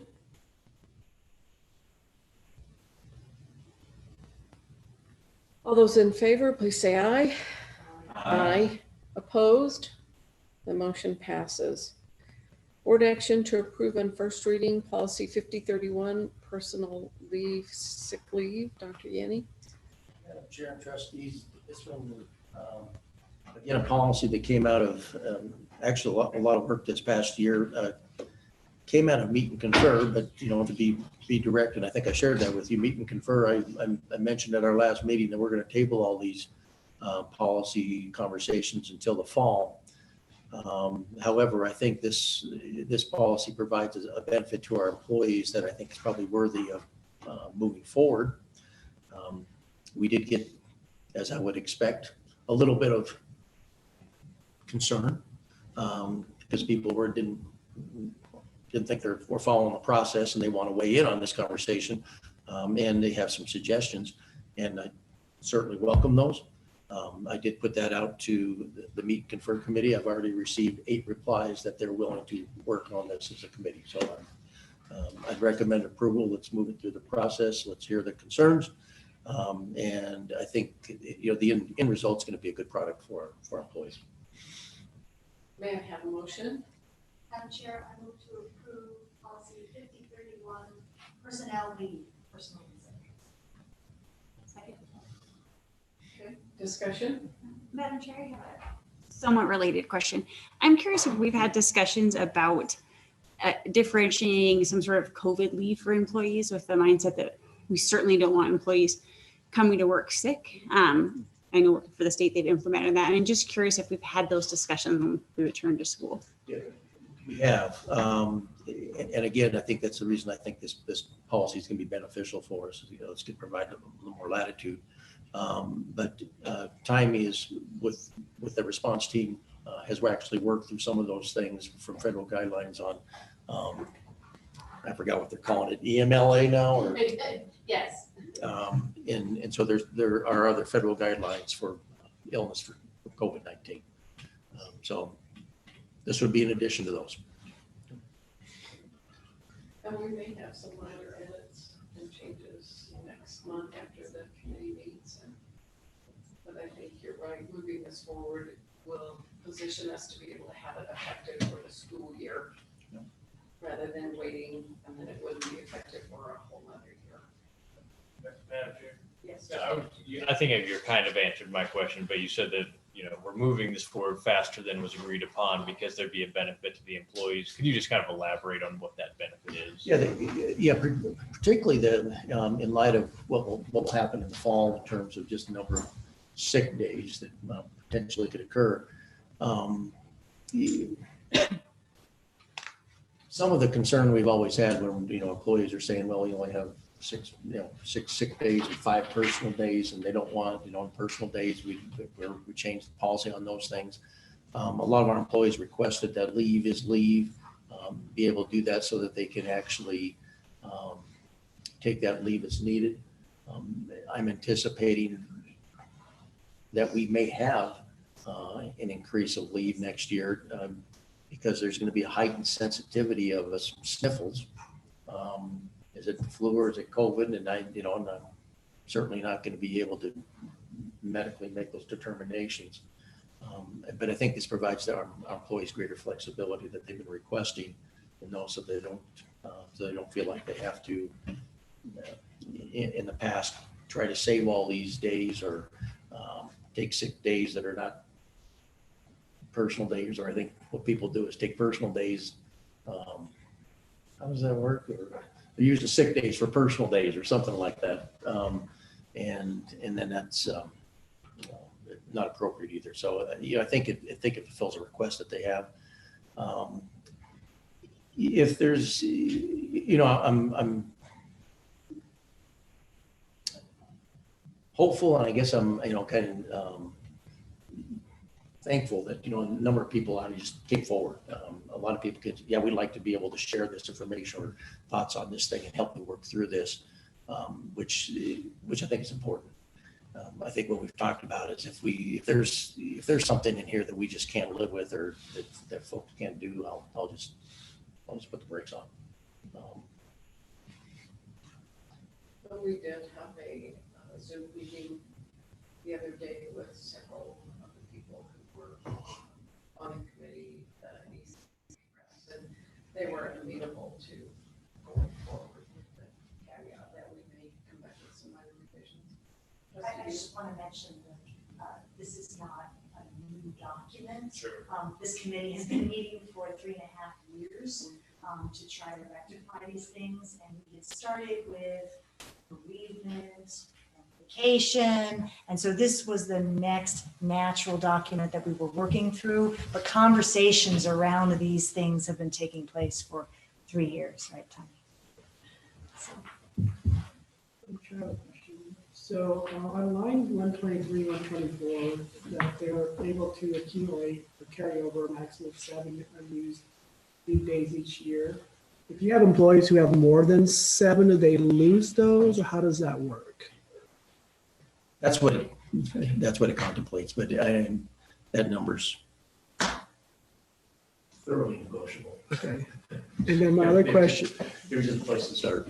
My other question is that this is the first reading, but we're going to continue to work on this throughout the next 2 readings, and hopefully by the third reading we'll have some kind of agreed upon.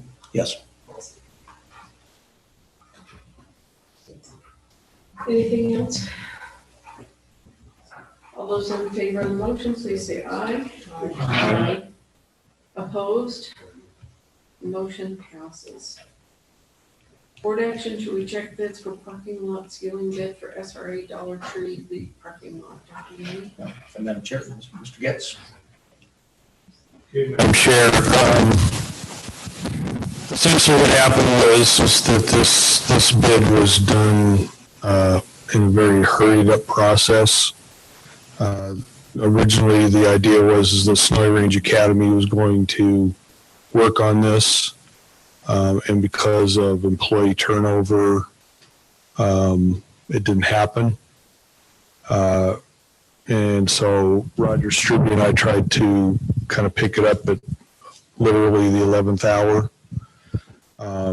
And we just weren't able to do a sufficient job with the bid specifications. And so really there was, kind of a conflict between the bid advertisement and the bid specs. And so at this point, especially with the time of being already in June, there's really no way to resolve this other than just to reject the bids and honestly do a more thorough job next fall, putting the bid documents together and then putting the bid out at the right time, which is really more like February.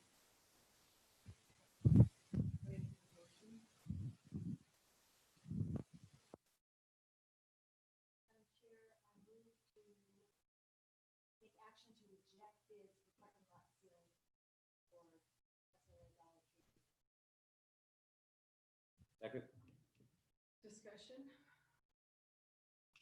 Madam Chair, and is SRA planning on picking the ball back up and kind of taking the reins as they said they would, or is it just in our court? With Roger Struby's help,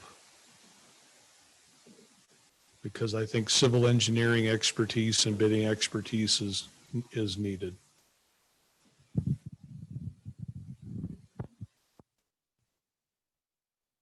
All those in favor of the motion, please say aye. Aye. Opposed? Abstentions? The motion passes. Board action to approve revised bid for security cameras to Alliance Communications and Technologies. Dr. Yenny? Madam Chair, we have about $179,000 or $180,000 of security funds left from a school facilities department grant. We used part of that for the visitor management program, but the balance of it we wanted to use for security cameras. We got authorization to do that. We put together a bid, and honestly, it was just way too ambitious.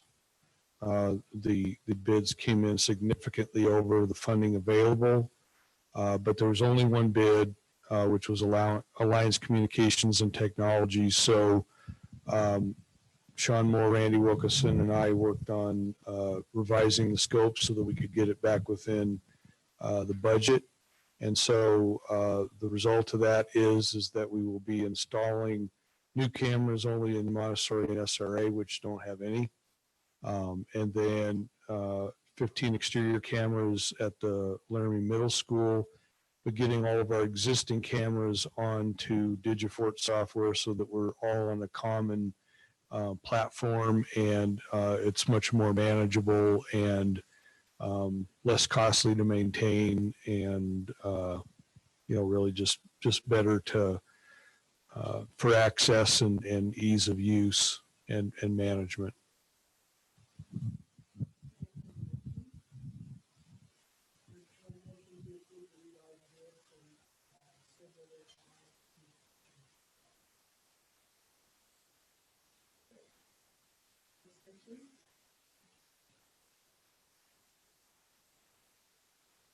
All those in favor of the motion, please say aye.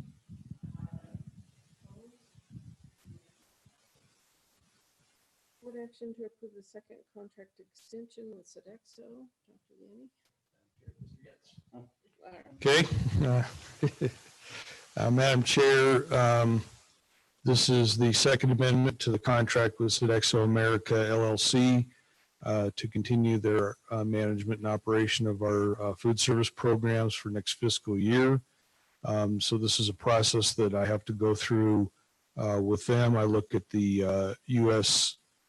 Consumer Price Index for food away from home, and that is specified in the contract as the inflation measure. So that was 3% at the time that we started working on this back in April. I had to submit it to the Department of Education for approval, which I received, and Sodexo agreed with that. So this is the renewal of the contract for the next fiscal year per the terms.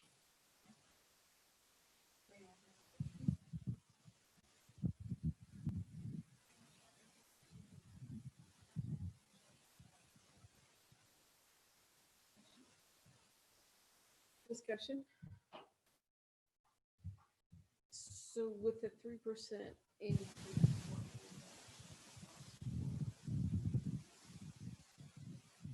Well, it will increase the cost per meal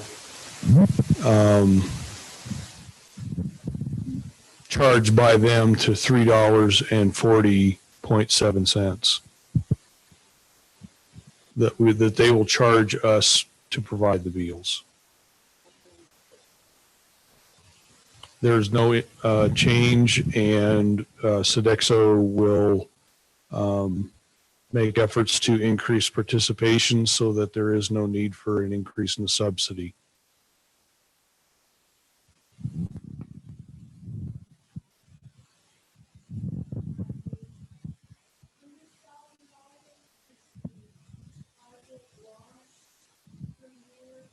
Correct. Yes. Yes.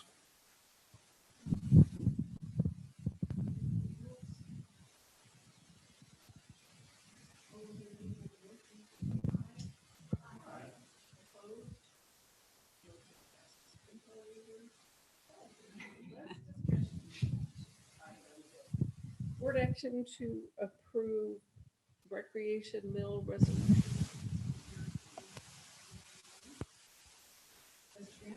Okay, Madam Chair.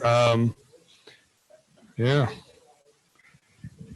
Okay, over the next 30 minutes, I will explain all of these.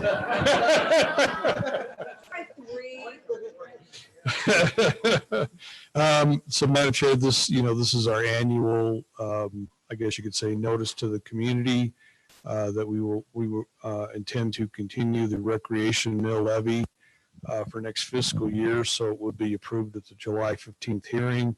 It is already incorporated into the draft budget, and the tentatively approved grants are included in this item. And so Beth and yourself are on the recreation board, and we were actually in a situation this year where we actually were somewhat under the grant revenue as the final decisions of the recreation board for tentative approval. So that leaves us some flexibility with the $50,000 left for other opportunities down the road. But, that's better than in past years where we've actually had to make some fairly significant denials and reductions. So that's the recommendation, is to pass the resolution and indicating the intent to pass a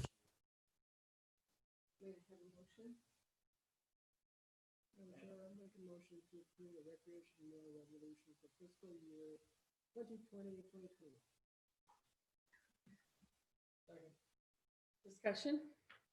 Madam Chair, I was, as you and I had a discussion earlier, I was surprised to see that the Healthy Kids RX have been cut so significantly, and I was wondering as what that reason was for that. I recall we did have discussion about this, and, I did receive the letter that you forwarded from Nicole Bleak about that, and suggested to the RecMo board that we can talk about that when we meet next time in September. As I recall, there was some concern about the line between a private business and what we're supporting with the community rec mill funds.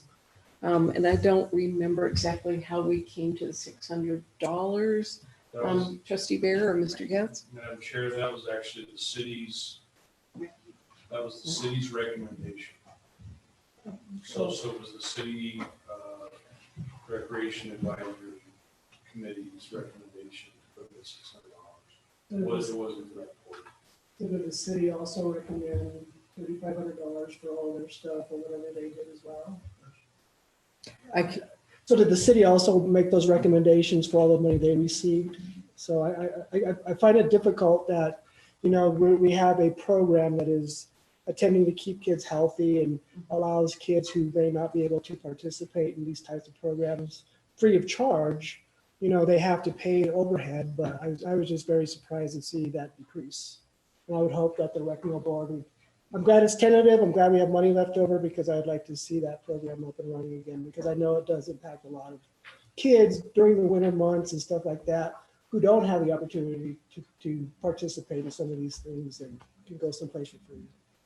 We will definitely discuss that again. And I think it's, as you look at the list of tentatively approved grants, that there is a wide ranging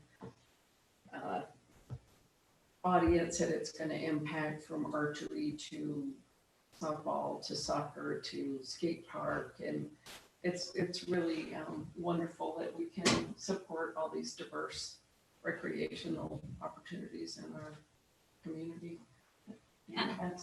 Yeah, I just wanted to add, I don't sense and feel that there's a not support of the program. I think, and that letter helped, but I think it's just a question of that clarity. Like Chairman Marshall pointed out, of where's the line drawn and exactly what money can the RecMo board provide that doesn't also benefit a private business. So I think there's really just a need for more clarity. I don't at all think it's not a support of the program, and the board has supported the program for many years. And I think, appreciates and supports the program. So I think hopefully in the future, we can just get some better clarification of where that line is, so that we're sure that RecMo board monies go to where they need to be going. Madam Chair. Yes, Trustee Martin. So is Healthy Kids RX like an established 501c3? It's run through process. I know, I understand it's run through a private business, but I think that's the only one that I can see on here that is a private business. And so I'm wondering if Healthy Kids RX is an established tax exempt nonprofit organization, or whether this is merely a program that's run by a private business. I believe the letter did clarify that they were.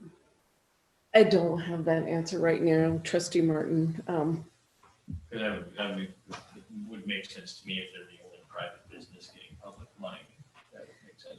Yeah, I think that's part of the clarification that we discussed. Well, if it's a private business getting public money, that would be illegal. It would be unconstitutional just to give money to a private entity. So there would have to be some conduit otherwise, but you can't just give away state money. Correct. So I don't know enough about it, but Throw Well, that out there. Well, I believe 10 last, o'clock. I believe last year, the Healthy Kids RX, the program itself, even though I think it is a 501, if I remember reading that letter correctly. But it's, but I think last year they were given like $10,000 to run the program. Because they were actually contacted by the UW to take over, what was that called? I can't I remember. think the kinesiology. Kinesiology department that was running the program. Healthy Pokes, exactly. So they were asked to take over Healthy Pokes, and 7220 was contacted, and so they were putting on that programming as an extension of Healthy Pokes. But I think they got like $10,000 last year. We have supported it for Yeah. several years. So, yeah, we'll have further discussion at our meeting. Anything else from members? All those in favor of the motion signify by saying aye. Aye. Opposed? Abstentions? The motion passes. Whew, let's move through the rest of this before we all fall asleep. Committee reports, anything there? Nothing further, Madam Chair. Okay. Madam Chair, Yes. just throwing it out there, the Pilot Hill Committee is not meeting, but the land deal did go through. Yes, I saw that. So when does the fencing come down? It could be as early as the end of summer. I mean, people could be frolicking out there in August or whatever, wandering. We'll have no frolic. No frolic. Anything on the policy review you want to comment on? No, Madam Chair. Work to be done, as always. Financials, Mr. Getz. Okay, Madam Chair, as far as general fund revenue goes, we're at 93.96%, so effectively 94. That's actually where I would expect us to be at the end of May, so we are on target. General fund expenditures, we are at 97.91, so basically 98% of expended and encumbered at the end of May. And I would expect this to be at 99%. So as I have indicated, especially with the impact of what's happened in the last few months, we're probably going to come in about 1% on the budget. May I have a motion? Madam Chair, I move to approve the monthly financial reports as presented. Second. Any discussion? Quick question. So I know our meal program wasn't that typical, but do you know where we are in terms of that $100,000 loss? I'm sorry, I usually don't throw these at you. Give me just a second. Okay. But I believe we ended, when we kind of stopped in spring break, I believe we were in the mid 70,000 range. And then everything that we've done since then has been part of the reimbursement program? That's correct. Okay, thank you.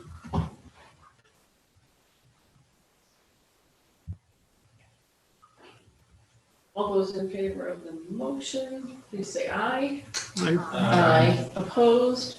Abstentions? Abstain as to SRA, aye as to all other matters. And if you find that, Mr. Getz, we Yeah, I just Come back to it, but I- prefer if you need it. in the effort to be finished by 10 o'clock. It's actually 56,000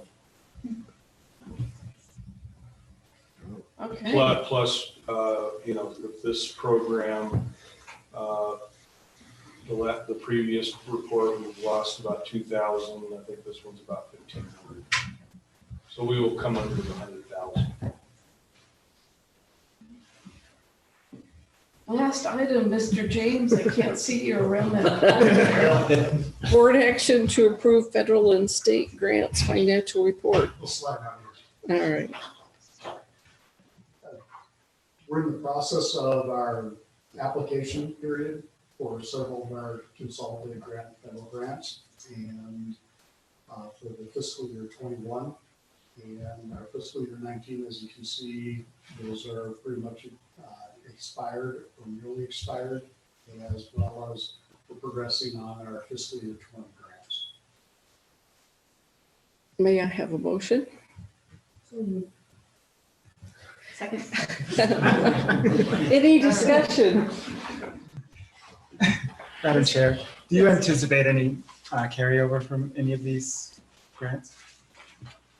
Well, with the federal grants, they're usually have a set window of time frame. And many of them are 18-month grants. And so, for example, if you look at our Title 1A fiscal year 20, the remaining funds there, those will carry us a little bit into September and October for Title 1A salaries and benefits, as an example. And in terms of any other large carryovers, we're actually probably a little bit ahead of getting those grants expended for the current year. If you look at Title 4A, fiscal year 20 is one of the ones that has a little bit larger percentage left. But the federal government, with the COVID response, they've changed some of that's the safe and healthy, the well-rounded education and technology. They've changed some of those percentage calculations. So if we identify some needs that we have related to those three areas, specific to response, we can, within the amendment, move some of those funds to address certain things. The example would be possibly looking, because there was a cap on the technology of 15% for device purchases. That has been waived for the 1920 year, not for the 2021 year, but the 1920 year.